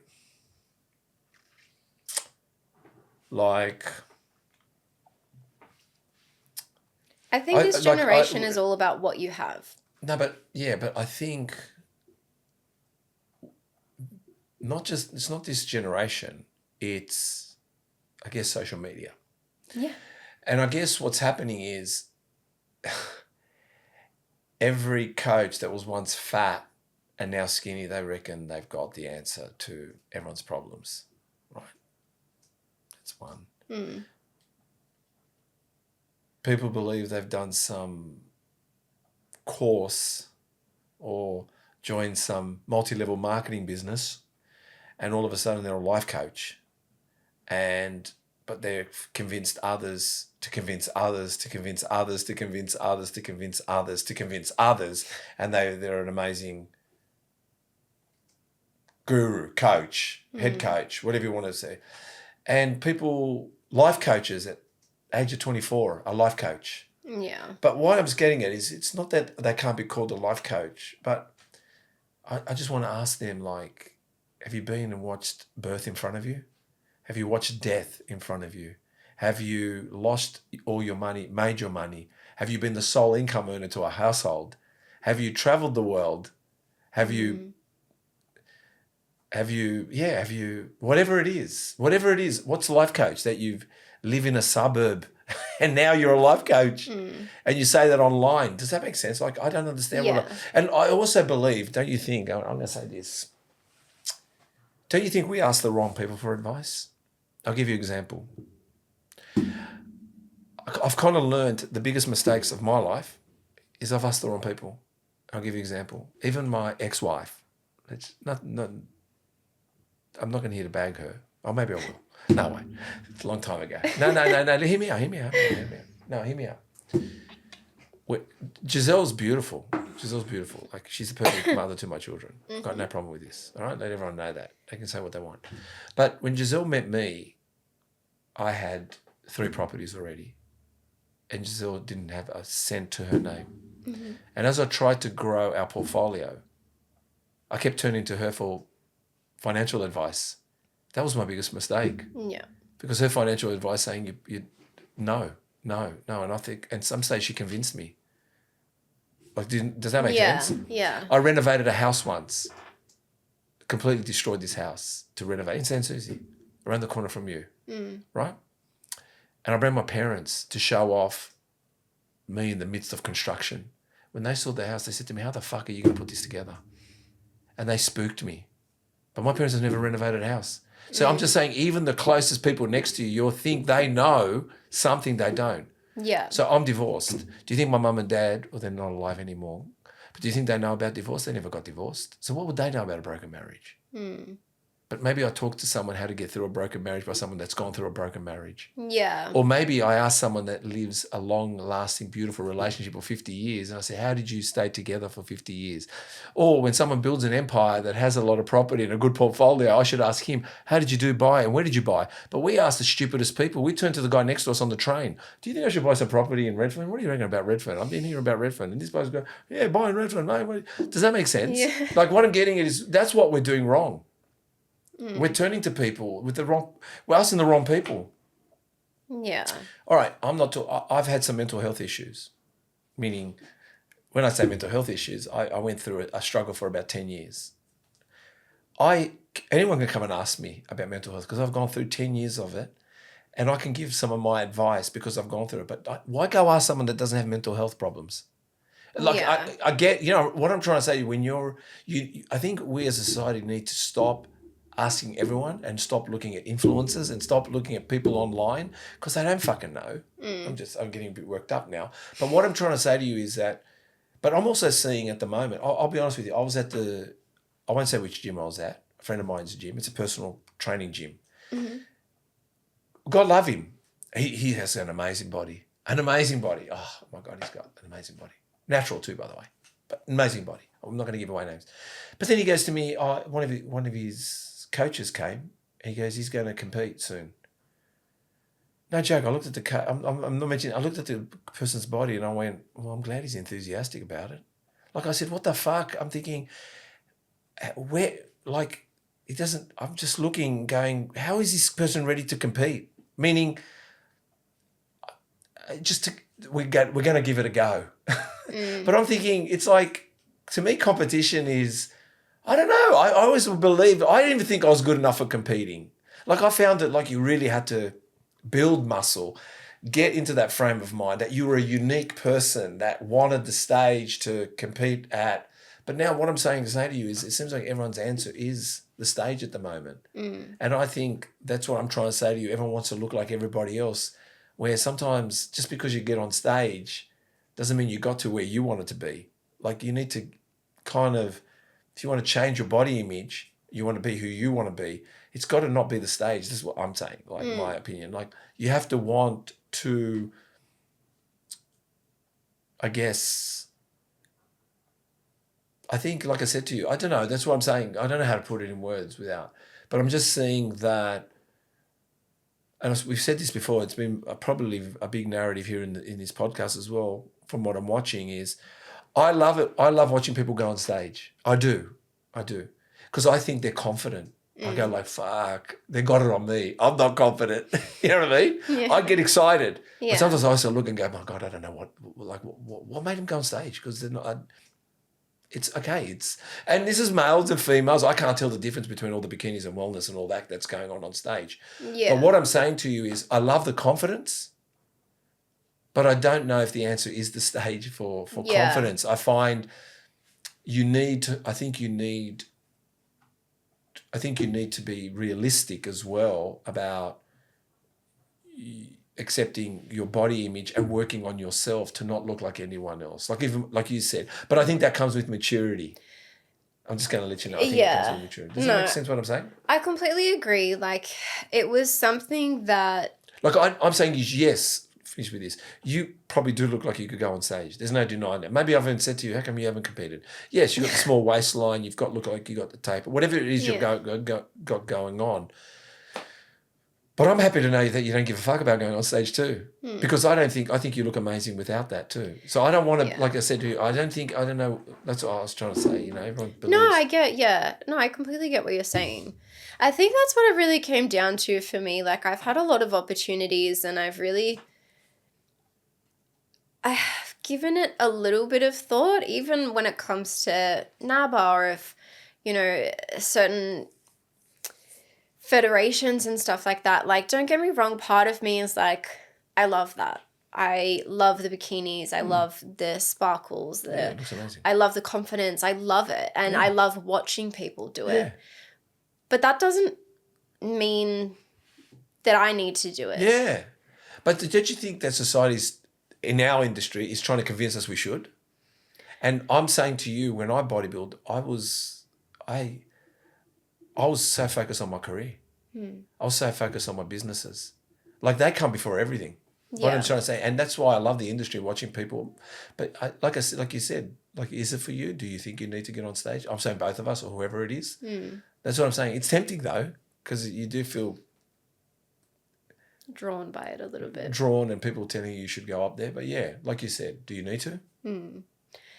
It's a lot of work, which in itself I think that you would really grow as a person. I think you could do it, knowing hearing your character and seeing I can see you doing it. Yeah, like I definitely think it'd be a lot of growth, a lot of self-development. And I think that's why a lot of people probably do it. Yeah. And I think that's like even some of my clients, like I have girls that will come on and be like, I am going to do this. I am going to compete, but I don't care if I lose. I don't care if I place. I don't care because I'm doing it for myself. And I think those are the reasons. But why are that they you doing it? should. They're not going to ask the question, why do they need to go on stage? No, I'm just asking the question, if they don't want to win, hear me out. I don't think it's that they don't want to win. I think it's that they're not going to take it as if they're not marked number one. Sort of Do you thing. think it's the process to get to stage? Maybe that's what they want to experience? I think so. Like the A to Z, but there's so many letters before that. And it's before the stage part is actually reaching their goal. Yeah. I think it's the stage could maybe be like the cherry on top. Sort of thing. The ice cream's always pretty good anyway. Yeah, like it could be that. I've never really asked the question, to be honest. Like, I think it depends on who. I think it really depends on who. And back to what you were saying before about asking the wrong people, like, I definitely agree with that. Like, I think we live in a society where we're always about, but this person, but that person has this, but that person looks like that, but that person is this age and has all of these things. And it's so easy to fall into that trap. But I've always been the person to try and stay out of that. Like, don't get me wrong, like, you'll see things on TikTok. I have TikTok, like, we have Instagram, like, you'll see things that someone is 20 years old laying on a yacht because, I don't know, their parents were millionaires or something. Like, I have friends sometimes calling me being like, oh, you know, but Hailey Bieber is blah, blah, blah, like, sitting on, you know, on a random Tuesday in Greece or something like that. And I'm like, well, that's good for her, but it's not relevant. Like, you can't sit there and be upset that she's doing that and you're not doing that. Do you know what I mean? Because it's just like, what's that saying? It's comparison is the thief of joy, right? And you're never going to be happy that way. It's not that you can't do it because you should do better. You can do whatever you want. It's that you're never going to be happy that way. You're always comparing to, you know, yourself to other people and what other people have. And it's the same, it goes the same with your body. You could be out and you could feel absolutely confident about your body. Yes, I love where I'm at. My food is healthy. I feel healthy. I feel happy. And then you could go to the beach and see someone and be like, absolutely mesmerized by that person. Like, oh my God, look at her glutes. Look at this, look at that. And you can look at that in a nice way and you can look and be like, wow, that's amazing. Like, she's done that. But a lot of people look at it in the other way and be like, wow, she looks amazing. I don't look like that. And they get upset by it. And that creates this vicious cycle of comparison and this vicious cycle of the mental health issues and the body image issues and the food and things like that all of us go through. So I think it's really important the perspective you have on it, because it's so easy to fall into that trap. Yeah, I know. But yeah, I know. No, you're right. I think it's, God, we're trying to crack this case. But I think this is really good for the podcast, in your podcast today. But I think this is the thing. I don't think people accept who they are or how they think. And this is what I'll say to it. Like, sometimes I say to people, I'm judgmental. And they're like people think, oh my God, what do you mean by it? Not when I say this, we're all judgmental. Like, you might not believe it, but we are all judgmental. But it's not a bad thing. Yeah. What's bad about judgmental is holding on to it. So let's say when you see someone, you go, oh my God, she looks like a snob. When you meet, you go, oh my God, she's so friendly. That's me. But that's you. But what I'm getting at is, but the thing is, isn't it refreshing to realize they're friendly? Like, what I mean is, it's okay what you perceived, but go find out so you can let go of perception. Yeah. What I mean is, it's okay to be jealous. It's okay to be envious. I'm telling you that all that's okay. It's holding on to it that's shit, and that's what I'm saying is, and sometimes. I don't know about that. Well, I'm telling you. I'll give you an example. Even at my age, especially, I look at some people that are killing it, and I remember the days when I was absolutely killing it, and I'm angry. Honestly, I ride past certain developments in San Susi and I go, fucking, I should have been building this. No joke. Yeah. right? But as soon as I ride past it, I don't say. But are you angry at yourself, No, or are you but- angry at them? No, I know I'm angry. I'm not angry at them. I'm angry at myself. But I'm happy to be angry because I said, fuck it, I can still do it. That's so. And this is the other thing I say. And if they can do it, I can do it. And you know what else? We can all do it. So that's what I'm saying is, if you believe you'd be the only one, you're the only one that's allowed to own this car. You're the only one, Meagan, to own a Bentley. You're the only one. No, there's many people that own Bentleys. And you should be happy about everyone owning a Bentley, and the ones that want to own a Bentley, whatever, I'm just naming that car, not that I want a Bentley. But what I'm getting at is, it is exciting to bring emotion in, even when it's anger, because anger is a proper emotion. It's suppressing emotions. That's what I learned from my psychologist. She said suppression is your problem. Yeah. So suppressing happiness, suppressing sadness, suppressing anger. What do you want to be, numb? Oh, that's a beautiful, I don't know what I'm going to say next. I'm trying to say to you is, something makes you angry. All right, it made you angry, but don't Hold on to it. Don't hold on to the anger to suppress you in a way that makes you feel like if I said to you, no one can do this. No one's really achieved something. I don't know what I'm going to say now. Like, no one's really achieved it, Meagan, but a handful of people. There you go. A handful of people did it. That means you could do it. Because if majority can't do it, that's okay. That's actual fact. But you're telling me a handful of people can do it. Fuck, then we're in the game. Because I could be a handful. Yeah. So in other words, it just takes one person to do something. So what I'm getting is, when I said I ride past building sites and I go, oh, fucking hell, I should have been fucking in development right now. Because that was one of my goals, which I haven't achieved yet. Yeah. Right? But I had a massive portfolio. I mean, it's not about talking about, it doesn't matter what I'm talking about, but what I'm saying is, No, I get it. I'll give you an example. One time I went to New Zealand and bought a house in New Zealand. I can't be that Steve right now. You're asking, well, wait a minute, you jumped on a plane at 32 years old. You don't even know New Zealand. You went there for 8 days, and in 8 days, you bought property and you owned the property, and then you sold the property later, whatever. But you've never been to New Zealand.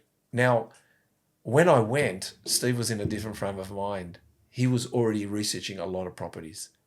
And also, I was not just adventurous, I was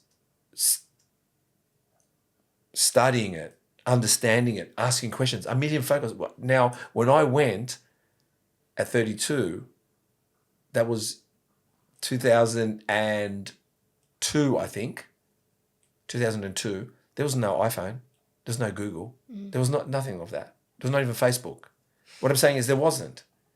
So how did I do it? Yellow pages, ringing New Zealand on the phone saying, hello, I'm looking at positively geared property in New Zealand. And the guy goes, not this part of Christchurch. I go, which part of Christchurch? And he goes, oh, North Brighton and South Brighton. Right. Hello, you're Ray White in New Zealand, in Brighton. Yes. Now, do you have, I'm looking for positive gear property. Yeah, we do positive gear property. Wait a minute. I go, and what's the vacancy rate there? And they go, oh, vacancy rate's like 1%. Okay, so they're always rented there. Yep, okay. Then I rang another suburb. another suburb. And then suddenly Virgin was flying to New Zealand. And I said to my wife, Virgin's flying to New Zealand. It's really cheap. She goes, all right, are you going? I'm going. And then I said, I'm going to book a hotel there. I didn't even know where I booked. I landed. I hated the hotel. I checked out, went to my Hertz car, and I went to a suburb that I liked. And I got a hotel there. And then for 8 days, I was with the real estate agents walking around. I went there on a Friday. By Wednesday, by Wednesday night, I bought a property at 7 p.m. And guess what else I did while I was there? I spoke to the ASB Bank. That's the Commonwealth Bank. I told them I have no financials. They said, don't worry, we'll give you 90%. I said, great. So I rang St. George Bank in Australia, said, I need 10%. And that's how I bought my property. Actually, I asked for 20% and they gave me 80%. And I bought it for 100%, no money. No money. Now, I'm saying to you, I can't do that right now. You're saying, but how? No, I can do it. I need to get back in that frame of mind. Does that make sense? Yeah. So what I mean is, everything is a frame of mind. So what I mean is, the reason I am not big in the property game at the moment is because of obstacles in my life, my marriage failing, this failing, me acting like a fool, being divorced and probably gallivanting around like some god. You know what I'm trying to say? Spending my money, having 6 cars, whatever it is I'm doing, going on holidays. We've changed our mindset. We feel sorry for ourselves. But then you realise, remember the fundamentals? It's discipline, it's this, it's that, it's that. So what I'm trying to say to you is, and I don't know why we've skewered this far out, but what I'm trying to say to you is, it's okay to be envious sometimes, and it's okay to be wondering and why have they got it, but don't take it away from them. Like if someone's got something, you shouldn't be like, oh, why she got it? No, you should be going like, hang on, if she can do it, I can do it. I think that's, I understand what you're saying. I think that's where I was going to butt in before. Oh, sorry. Is, no, you're so fine. When you say, I probably wouldn't word it in that sense, like it's okay to be jealous and envious. It is, but at the same time, though. it's But I'm trying to say to you, we are what we... No, but it depends on where and how you focus that. Yes. There's That's a what I'm saying. difference. Yeah, exactly. So there's a difference between being like, oh, Steve has a podcast. I wish I had a podcast. Like, maybe I'll get a podcast, something like that. And like, Steve has a podcast. Like, why does he have that? Yeah, I don't have that. Why does he have that? Yeah. There's a difference between how, because you're going to look at If he can everyone. do it, I can do it. Exactly. Yeah. It's all about how you look at things, how you perceive things. So you might feel envious, but envy and jealousy have this thing behind them that it automatically means that it's bad. Yeah. It's not, it just depends on how you target that. Do you know what I mean? Like, you can feel some type of way to be like, wow, I wish I had that. But I wouldn't say that that's envy or that's jealousy, like the big green monster sort of thing. I would say that that's a normal feeling, but you can't take it away from that person because they have built something that you haven't. Yeah, but I think that's what I was trying to say. That we feel that. Like, I want to be the number 1 podcast in Australia. I'll take on everyone. But I don't want them to go down. I don't want them to fail, though. That would be shit. That would be the end. That's like I succeeded through others' failure. That's what I'm saying is wanting people to fail for you to succeed. It's different, yeah. But when you know that there's a bit of competition, you go, all right, now let's compete against it. But I don't want them to fail. Yeah. And good on them. Oh my God, they're doing a better. Chris, how come that podcast has got a better cover story? Right, we need to do a better cover story. Why is that happening? Like, it doesn't matter. I don't want them to go away. Yeah. I want them to stay. But I want to know that if everyone keeps raising the bar, then you just want to raise the bar. And I think that's where people, maybe they see something and they're a little bit like, why she got it? Well, stop there. It means someone can get it. Go get it yourself. Go get it. I don't know. That's how I feel. I don't know. That's kind of I agree. I definitely I think I'm a little bit more reserved in that category. Like, I don't look at what other people do in my industry. Maybe I should be doing more research on it. But what I'm saying isn't that. I'm not saying to look at what people are doing. I'm saying how one must feel when it presents itself. Yeah. Sometimes something presents itself without you realizing it. Like I said to you, it's not about searching. Like, I don't look at, sometimes I'll go to Chris, how come, look at this person's colours. And Chris will explain to me the colours. And then I'll say, I like something to look like that. I like that look. And we'll go, all right, we'll go with that look. So what I mean is, it's only if it presents itself. I don't go looking. Trust me, if I was looking, we wouldn't have this podcast. We just started this by accident. Oh, really? There's still an accident. No, we started this by accident. I had no idea. He's the one that told me we'll do a podcast. And I go, what's a podcast? And we started it. Honestly, if I know what I know now, I don't know if I would. This is all just by, even where we are today is by naivety, and I'm still going naively, and I love it now. Yeah. Yeah. No, there's no ceiling yet, but like I'll give you an example here with you and me. I mean, we've had, Sean Ray, Chris Cormier, Flex Wheeler. You are just as important as them to me. That's the difference. That's why we're going to be great. Because I don't give they're amazing. I'm so blessed to have them on, but if I can't bank on them alone, because that's all I'm chasing. I want to talk to people. So you are just as important to them. So that's what's this beautiful thing about the podcast. Chris said to me at the beginning, which does work for you, but trust me, you know, look for people that have got big followers. Mate, the amount of people that reached out, and I look and I go, I give you an example, Matthew Winers, he reached out to me, and when I looked at it, I go, oh, Chris has got 700 followers. I go, and when Chris, when he told me his story, I said, fuck that, you're on my podcast. And that was it. And now I don't care. I just want to hear your story. So what I'm trying to say to you is, I don't think this podcast can survive if I'm just chasing the high end top shelf. Yeah. That's what I'm saying to you. So what I'm saying is, now, even where we were at the humble beginnings, is the humble beginnings why we are today. I can't change. If I change that, I don't think we'll survive. I don't think I'll make it. So sometimes, I think from a business perspective, that's a good thing to have, because I follow a similar regime in that sense. Like, I've never had like full-on influencers in the salon before. And I've had this conversation actually with my clients before about, like what I was saying to you, I'm quite intimate with my clients in the sense of like our conversations and stuff like that. And I pay attention, and I care for my clients, and I think about them when they leave. There could be something that I walk past, like, oh, Carla would love that. Oh, Haley would love that. Like, you know, and we've had the conversation of like, yes, you could get influencers to come in, but it's shallow. Yeah. Like, you know, maybe you could get lucky, and it could be a matter of, you know, creating a really good relationship with this particular influencer and, you know, whatnot. I'm not saying that they are shallow or anything like that. No. But everyone's deserving to make income. Exactly. But it's like, you're not going to reach out to people or only accept people that are of a certain title or category or anything like that, because, you know, you can't celebrate life or celebrate everyone and then only pick and choose who. 100%. Do you know what I mean? Yeah, no, I know, because like I said to you, I mean, firstly, you know how much work it is to get some of the top notch in, but it's wonderful. The work towards that, to form a relationship with them, it's wonderful. And when they come on, I can't believe it. And we have so much fun. And I think they like, not that they like me, I think they like our Aussie culture. I think they like our style. But I can't differentiate between everybody. They're so down to earth.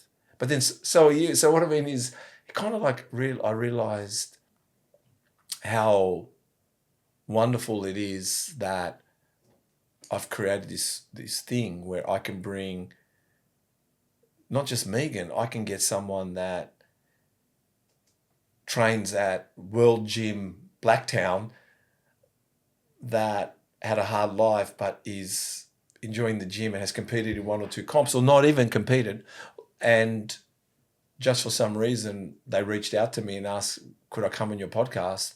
What criteria is it? I always say, oh, there is no criteria. Okay, there is. Have you got a good story? And the only thing I tell them, the only thing I tell everyone, you have to love bodybuilding. If you don't love bodybuilding, you can't come on. I'm sorry. And like I said, you can't just be someone that just started 6 months ago and, you know, and I'm just saying, but you have to, but if you love it and you've been doing it and there's a reason, we've got a good story, like you're telling me, I mean, you're doing it because of self-esteem, or you're doing it because of body image, or you're doing it because of a career, whatever it is, you're doing it. And it's, I can't say no to them.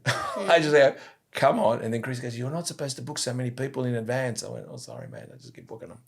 And then there's the greats. Like I said, some of these people that have come on and they're just amazing. And like I said, I'm very fortunate. But yeah, I think the story I'm saying is, we did believe too that it would take sometimes influencers or paying people. We've never paid anyone. No, I don't like lying. We've only paid one person, and trust me, I'm not going to mention the name, and they didn't even ask for money. They didn't even ask me for money. I said I would, and I wanted to keep my word, and it wasn't even very much anyway. But everyone else that's asked me for money, I've gone, no, it's all right. And some have not even asked me, and even others that have asked me again, sorry, do you pay people? I said, you're worth every cent, but I don't. And they said, oh, like that answer, I'll come on. And they come on. Yeah. So I try not to make it about, I mean, if I think I should pay someone, I will. I'm not going to take that away. But I think at the end of the day, it's about building relationships and trust and having patience. I've asked some big bodybuilders to want to come on here, and they've replied to me, no. And I'm so grateful because you know why? They replied to me. And they didn't say no like that. They've just gone, no. They've gone like, no, not right now, but thank you for the invitation. And I've said, thank you for even replying. So you know what I mean? So I think, you know, I guess I think we're trying to talk about humble beginnings and and building something that is inclusive and everyone is just as important. Yeah. You know what I mean? But I want to answer some people's questions. And back then they asked us questions. Remember when I did the questions? Oh, on the Instagram. Yeah. Yeah. And then you ditched us because you were sick. And then we've had to... Kayla Mura, that's her name, Kayla Mura. She said, I think she was saying, does the treatment hurt? Does it hurt? Does the treatment hurt? No. No. No. No? Ha-ha. Ha-ha. Oh, ha-ha more. Add more ha-has. No, none of because we focus on non-invasive body contouring, so basically nothing is penetrable into the skin, meaning that all of our treatments have no downtime, they're non-invasive, so they're not painful. So for example, let's just say skin needling is something that's an invasive treatment. You have downtime, your skin needs to heal, you're going to look a certain way.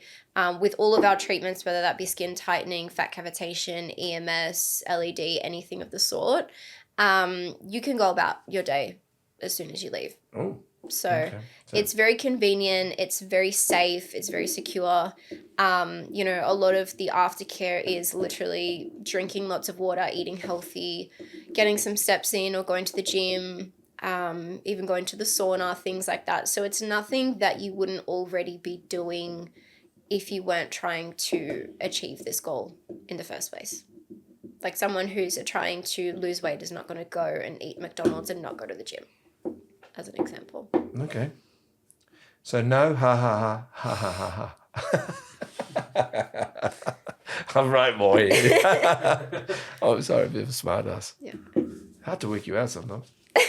You do well. You got a good poker face. I do. You do. I do. You do. She has a good poker face, don't you, Chris? I don't know if she's been happy being here all this time. How does she feel about her life experiences has shaped her and how she runs Body Bliss? How does she feel her life experience has shaped her and how she runs Body Bliss? And that's done by Taya Kunzo. Do you know Taya? Yeah.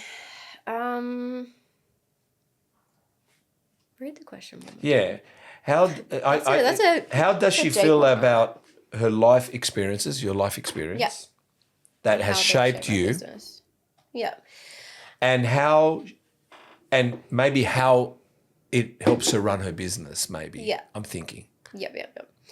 I would say that my life experiences are exactly why and how I've run my business. So like what we touched on before, with my own journey in mental health and body issues and my relationships with food, I feel as though I've brought all of that into my business and I've put my heart and soul into my business to understand, to empathize, and to help other people feel better about themselves and they walk out feeling more confident. These are things that they can't control. You can lose weight in a lot of different places on your body, but at the end of the day, you're not going to choose where you lose weight. So if you're trying to create shapes, if you're trying to get rid of certain parts that really upset you, then that's something that we can help with. If you're trying to grow, there's, imbalances, there's difference, there's separation, things like that. That's things that we can help with. So it's different ways that I can help other people feel confident, and I can relate to that. I can empathize with that. And because of that, that's shaped how I run my business. Like what I was saying before, you're not a number. You're not just a person. You're a client of mine, and that means that you are special to me. That means that I care about your journey. I care about what you're trying to achieve. I want to actually help you. And I think there lies a very big difference between, you know, someone just wanting clients and me actually wanting the results just as much as you do, because I want to be part of your journey. I want to be helpful to you. You know, I want to get great before and after results. I want to see you feeling confident at the beach or on stage or at your wedding or wherever it is. And I think that my values you know, and everything that I've been through, I've really put into my business. And I've learned a lot, particularly being in Sydney, about other people and how they run their businesses and things that I don't agree with and that I don't align with, and then things that I do and that I would want to carry into my business. And, you know, things like that, I definitely feel like I carry my business is me in a nutshell. I don't market it to be something I'm not. I'm very transparent as a person. I'm not going to change that for anyone. You know, I'm not going to form to something that other people want me to be. I am authentically me in every which way, and I am that in my business. I am my business.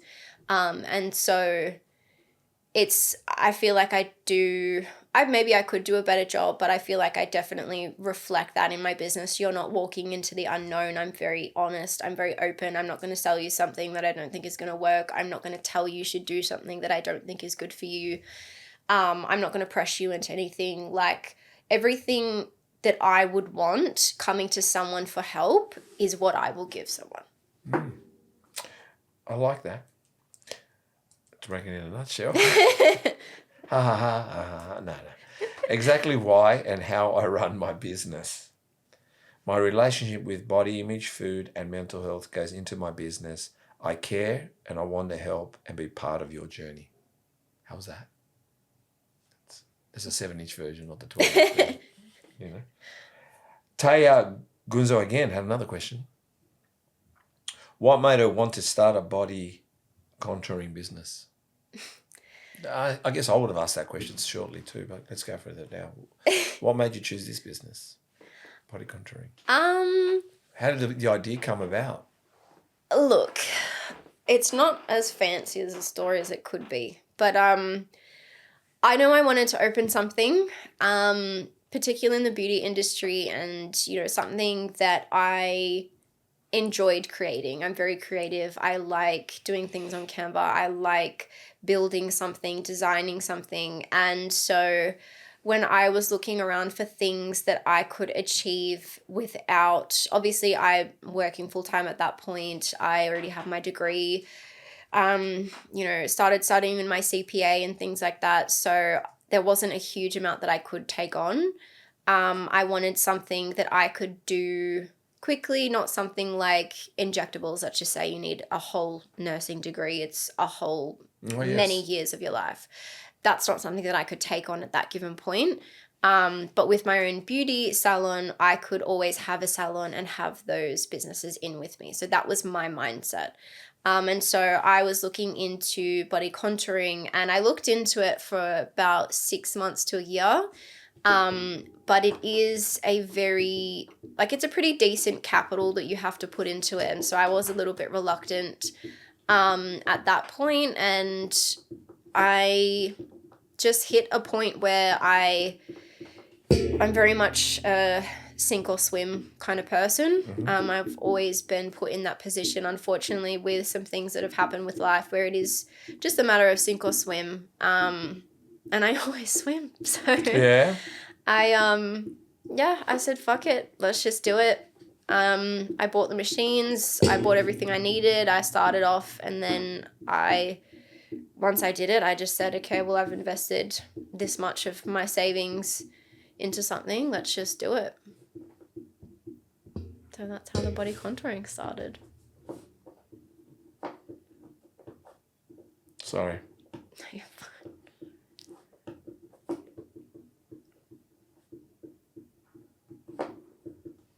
Sorry.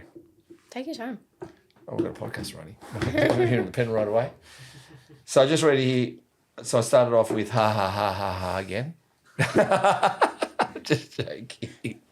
Lucky I got Chris. He's like the only guy that laughs at my jokes. That's why I have him as a business partner. He's your little support thing. Yeah, like because everyone else is a hard crowd, mate. Everyone's a tough crowd out there, you know, like you and Ruby and Yanni. You looked into it for about 6 to 12 months. Yeah. Plus, to do something that didn't require further credentials, certain credentials like... I still have credentials, well, but I meant further, like... Yeah, tell me the answer. What's the word? Because I wrote on top of whatever else you have right now. So, I guess... Is it study? I don't know. Then what was it? Further. I don't want. Why I said didn't Maybe require advanced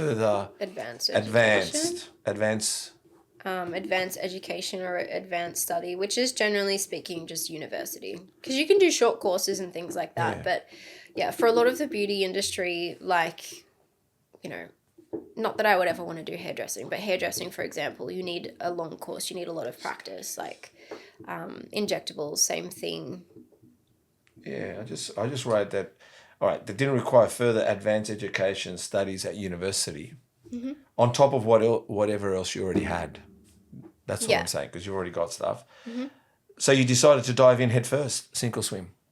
Pretty much. Yeah, something like that. I'll make it sound a bit better. Another question by Antigionis. I don't know who that is. Will you open up another salon in Melbourne? I miss you. Do you know who that is? Yeah. I'm gonna put this out there. I'm very happy with the feedback that I've gotten from my Melbourne clients. I've had a lot of people reach out and be like, "When are you coming back? Are you coming back? Are you gonna open up something else?" You know, I've even actually had clients say like, "Oh, I'll just wait for you to come back. I don't want to go anywhere else." And I'm like, that's... Do they ever fly to Sydney to see you? I've had people do that, yeah. My sister would do that. She'll fly in just to see my cousin is a dentist. Won't even go see a dentist in Melbourne. Really? She'll just fly into Sydney to see my cousin's a dentist, and that's it, and go back. Oh my God, I love Even that. hairdressers too. She'll fly into Sydney.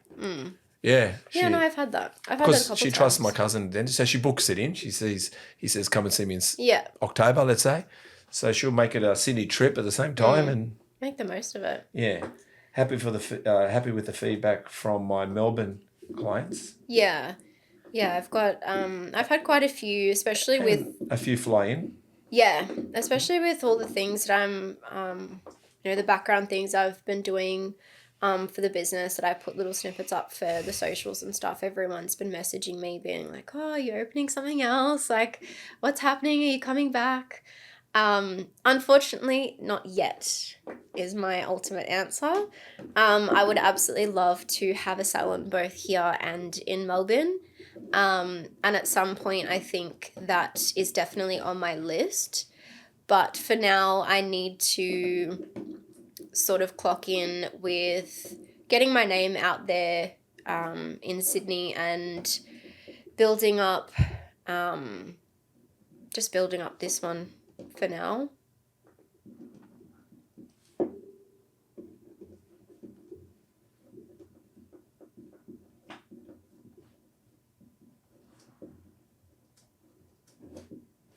People on Spotify are probably wondering what the hell's going on.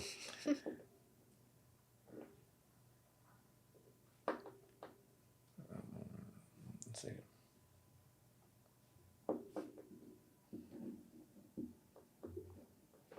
Okay.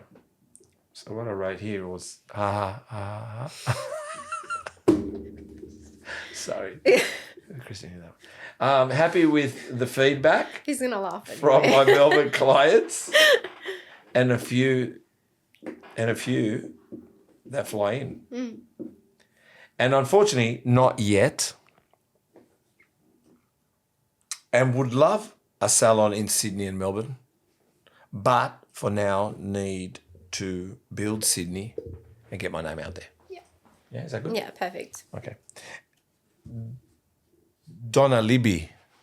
Don Libby. How soon can I train after a treatment? Immediately. Yeah, immediately. You can do whatever you want. The only resistance is if you do skin tightening, you can't be in the sun, direct sunlight, but otherwise you can do whatever you want. So, but if a skin tightening treatment, you may not what? Go in direct sunlight. For how long? 48 hours.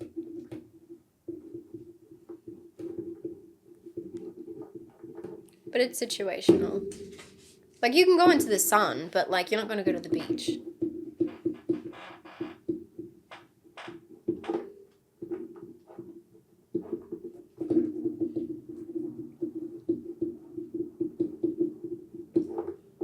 Not sunbathe. Yeah? Mm-hmm.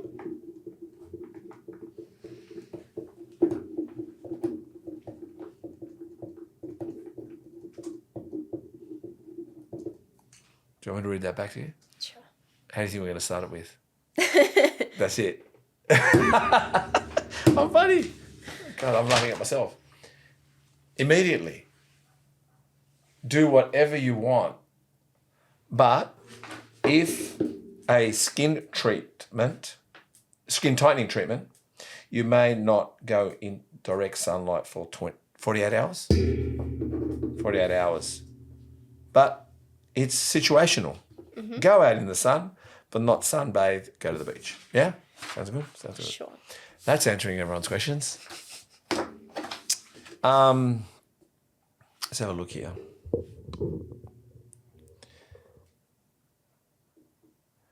I guess you mentioned Body Bliss Co. It goes beyond the aesthetics. It's about it's about precision support and giving the athletes the final edge in their prep. So let's talk about, I guess, in relation to why do athletes come to you? Yeah. Why and why does that make you feel chuffed and rewarded about it? Yeah. Well, athletes... Working with athletes is why it excites you as well to be part of their journey, you mentioned. Yeah. Working with athletes is always incredible because... Really? Why? Because they always have such interesting journeys. Okay. And they push and push and push through every aspect of their life. It is motivating. And some of the people that I've met, they just have incredible stories. Like, it's so funny because you can look at someone and not think anything about it, but there's so many layers and there's so many, ups and downs and hardships and, amazing times that create this person that's standing right in front of you. And from first glance, you wouldn't even know that. And building, thorough relationships is something that I really love doing. I don't like looking at people from face value. Like, I love the authenticity of being able to be raw with each other. And I've met some pretty interesting people with some pretty incredible stories. And I love that. When it comes to athletes as well, like, there are a lot of things going on in their life. You could just be, looking from the outside that they've just got gym and that's it. But these people are still real people. They go through things, and life has a funny way of, hitting us the hardest sometimes. And, so to see what these people go through is mesmerizing. Like, it's very motivating and it's inspiring. And, they'll come to me because, like what I said before, you could work your ass off in the gym, you could diet, you can exercise, all of those things, but there are still going to be other factors that come into play. Your stress with your water weight, your health is a really big one.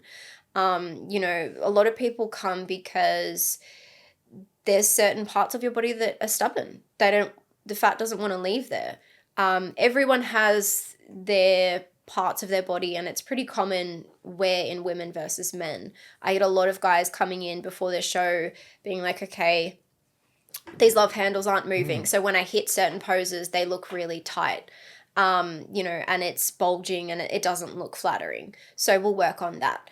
You know, Cooper, for example, had that issue with his love handles. We did fat calf on his stomach, so he had, you know, to get those abs and the definition and the lines and the striations and everything popping through really, really well. Same thing on his quads, you know, where you hold water weight, because it's still lymphatic drainage and stuff like that. So there's so many different aspects. Like, you know, there's people that come in that need skin tightening, because when your body is shrinking and expanding and shrinking and expanding from when you're building and cutting, your skin loses its elasticity. It gets lost somewhere, especially if you're with a, you know, a coach that doesn't take those things into play when you're dieting. If you're doing a build and you're putting on 20, 25 extra kilos than you were before, your skin's going to stretch.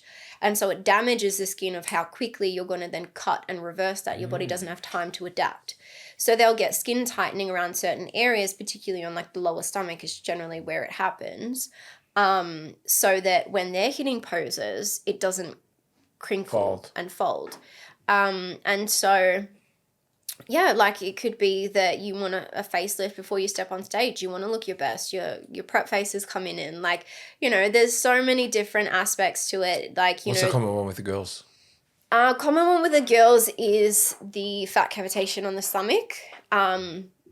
Generally, it's a hormonal area, so it is very common. And So also, the boys have the love handles. boys have their love handles, and the girls have the stomach. Yeah, and the glutes. The glutes are always a big one on the thighs. So, yeah, generally, like even with EMS, for example, like EMS is really good if you're someone who doesn't have, or if you have separation, or What's if you EMS? have. So EMS is electronic muscle stimulation. So it basically pulses in stimulation, activations of your muscle contraction. So you're basically tensing.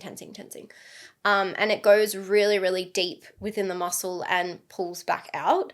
So it's really good when you have like an imbalance, you know, like what I was saying about the one side being weaker than the other. It's good if you have abdominal separation, because it will pull everything in from the inside out, creates really, really strong, you know, it will strengthen your tendons and your muscles and everything around it. So it's not the same as working out. It shoots really, really deep to build from the inside out.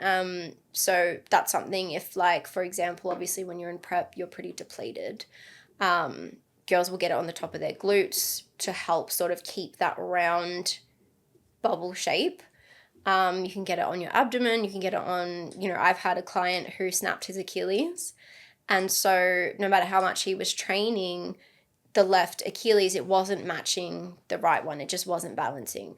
And because they're muscle activators, like they will shoot really, really deep. And so we got to actually activate those parts that weren't growing and weren't building, and we got to even those out. So I guess the whole concept behind body contouring is shaping, and you're actually contouring to build a body that you cannot build naturally. You know, not because you're not training hard enough or anything like that. There's a lot of, you know, parts of that you can do yourself. But when it comes to certain aspects, your body cannot naturally choose to only, let's just say, get rid of fat sitting on your, you know, your hips.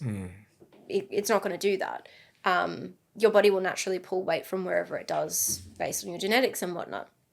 So it just allows, and obviously coming into prep and everything, athletes know exactly what they need to look like. They know exactly what their issues are. They're going to do exactly what you tell them to do with the aftercare. They're not going to fiddle around. They're not going to be like, oh, I said I'll do that, but I didn't do that. They are going to be strict with it. They're going to make the most of it. And so they get the most out of it because they're going to follow everything that they need to follow, which will give us the result that we need to get by the time that they hop on stage. So they're pretty much the perfect clients in that sense, because you get a lot of clients that will come in and be like, yep, I'll follow that. I'll go to the sauna. I'll drink water.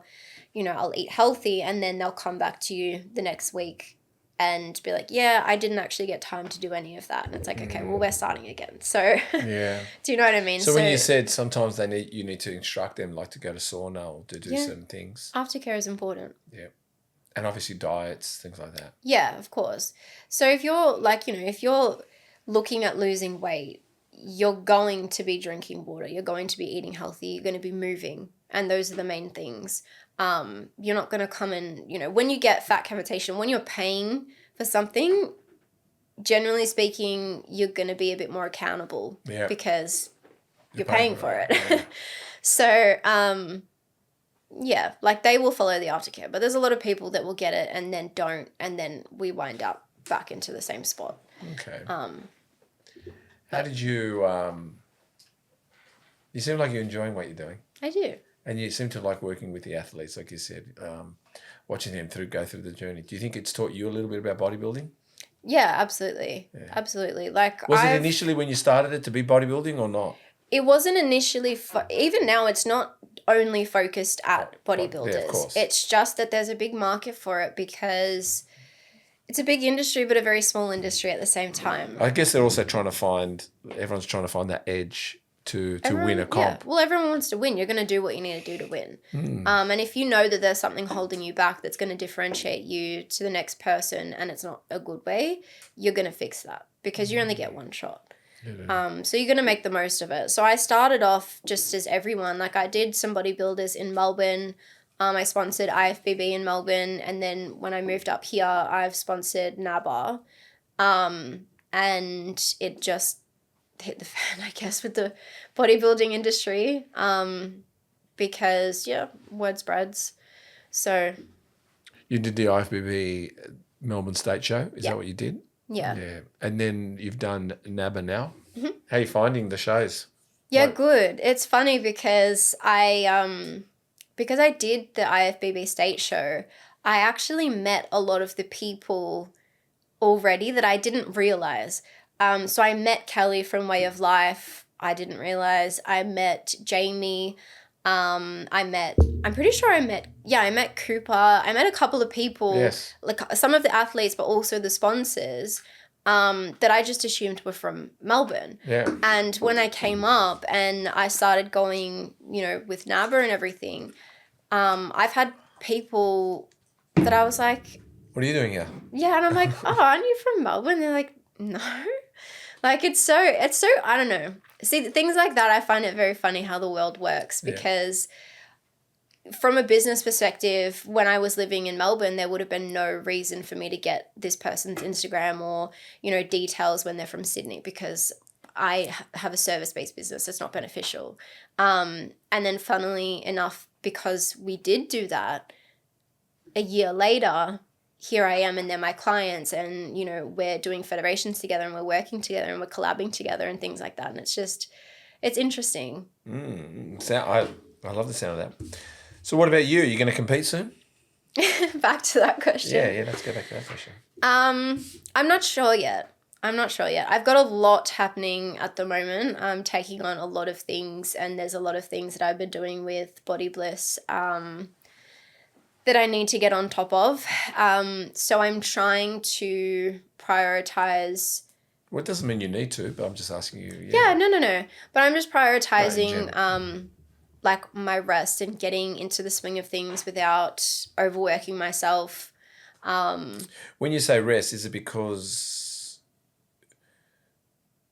like, are you working 5 days a week, 6 or 7? What are you doing? Sundays are my only day off. Okay. So I'm working basically from 8:30 to 9 every day. And then Saturdays I finish at 3. And then, Sunday's my day off. So you probably are trying not to burn yourself out, eh? Well, yeah, and there's a lot of background things that go into running a business, particularly when you have to be all over socials. I have a marketing manager, but they're not my social media manager. So they're different. He basically just keeps me accountable to make sure I do the things that I say that I want to do and then don't avoid doing them. But I have to do everything for my Instagram and stuff. And so there's a lot of background things that come into play. So I'll be designing and editing and doing all of that stuff by myself at nighttime. So I might clock off at a certain time, but I'm not working. And so I'm trying to balance certain things. Like I'm still training, but I'm trying to balance certain things before I just go and chuck something else on my plate. because I am a bit of a stress head and I am a perfectionist. Yeah. So I will work myself sick over something and I won't sleep. And so I'm just trying to prioritize that, and hence why, you know, getting sick and being sick for such a long time, because I might be, you know, not going for a run or something, but I'm not resting. Yeah. And so I'm trying to balance that first, because your health is the most important thing. And I'm still training, I'm still, you know, moving and everything like that. But yeah, I'm going to prioritize that before I take on something else, I think. And what division would you go in if you were going to do Bikini. it? Bikini. Yeah. Yeah. Definitely bikini. Yeah. Look, I think you're very wise, and I think you can't have your cake and eat it. I know everyone thinks that. You've got to give up something for something. So if your business is taking up all your time and you need to scale that accordingly, it doesn't mean, oh, now I can go compete. It means you're obviously screaming for a rest or screaming to work on your social media. So there's still kind of probably elements in your business that aren't allowing you. But you can still have the mindset that you'd like to, and you could eat well, train well, be healthy, look after your health. Yeah, exactly. I think it's very important. So what do you think of Sydney? I love it. You love Sydney? Yeah, I actually love it. If you'd asked me before I actually moved, I was not excited. Yeah. I was very, like, I've had my friends pretty much since I was little. My family's in Melbourne. I'm quite an introvert, truly. So networking is not my forte. Being out in the open is not my forte. So I was very nervous to have to start all over again, to have to, you know, network and meet people and stuff like that. Even though I love creating relationships, but in group settings, I don't know why, I go very quiet. So I wasn't too excited about like coming here, but now that I'm here, I do genuinely really love it. Like, I love the water. I love Sydney's vibe. It is fast, but I live, like, you know, San Susie. I live in a beautiful area. Everyone's so friendly. You know, I've met some wonderful people. It has been a blessing. Yeah, no, see, I think Chris was asking me, because I flew in from Queensland. I don't know, man. I just love Sydney. I don't know what it is. I think there's so much still to do and achieve here. Yeah, everyone has a business mindset here. It's very different. Yeah, it's a bit different. But no, that's like I said to you, good on you for taking that leap of faith. I know, you know, it was a challenge and also a loving challenge for you with your partner. And I think that was also very important to back each other and come and do this journey, but also you to move your business when you had clientele there. I mean, God, that's not many would do that. Yeah. But you took it's basically what you said, didn't you? You said something about it's either sink or swim. Yeah. And it doesn't seem like it's going to change, is it? Anytime soon? No.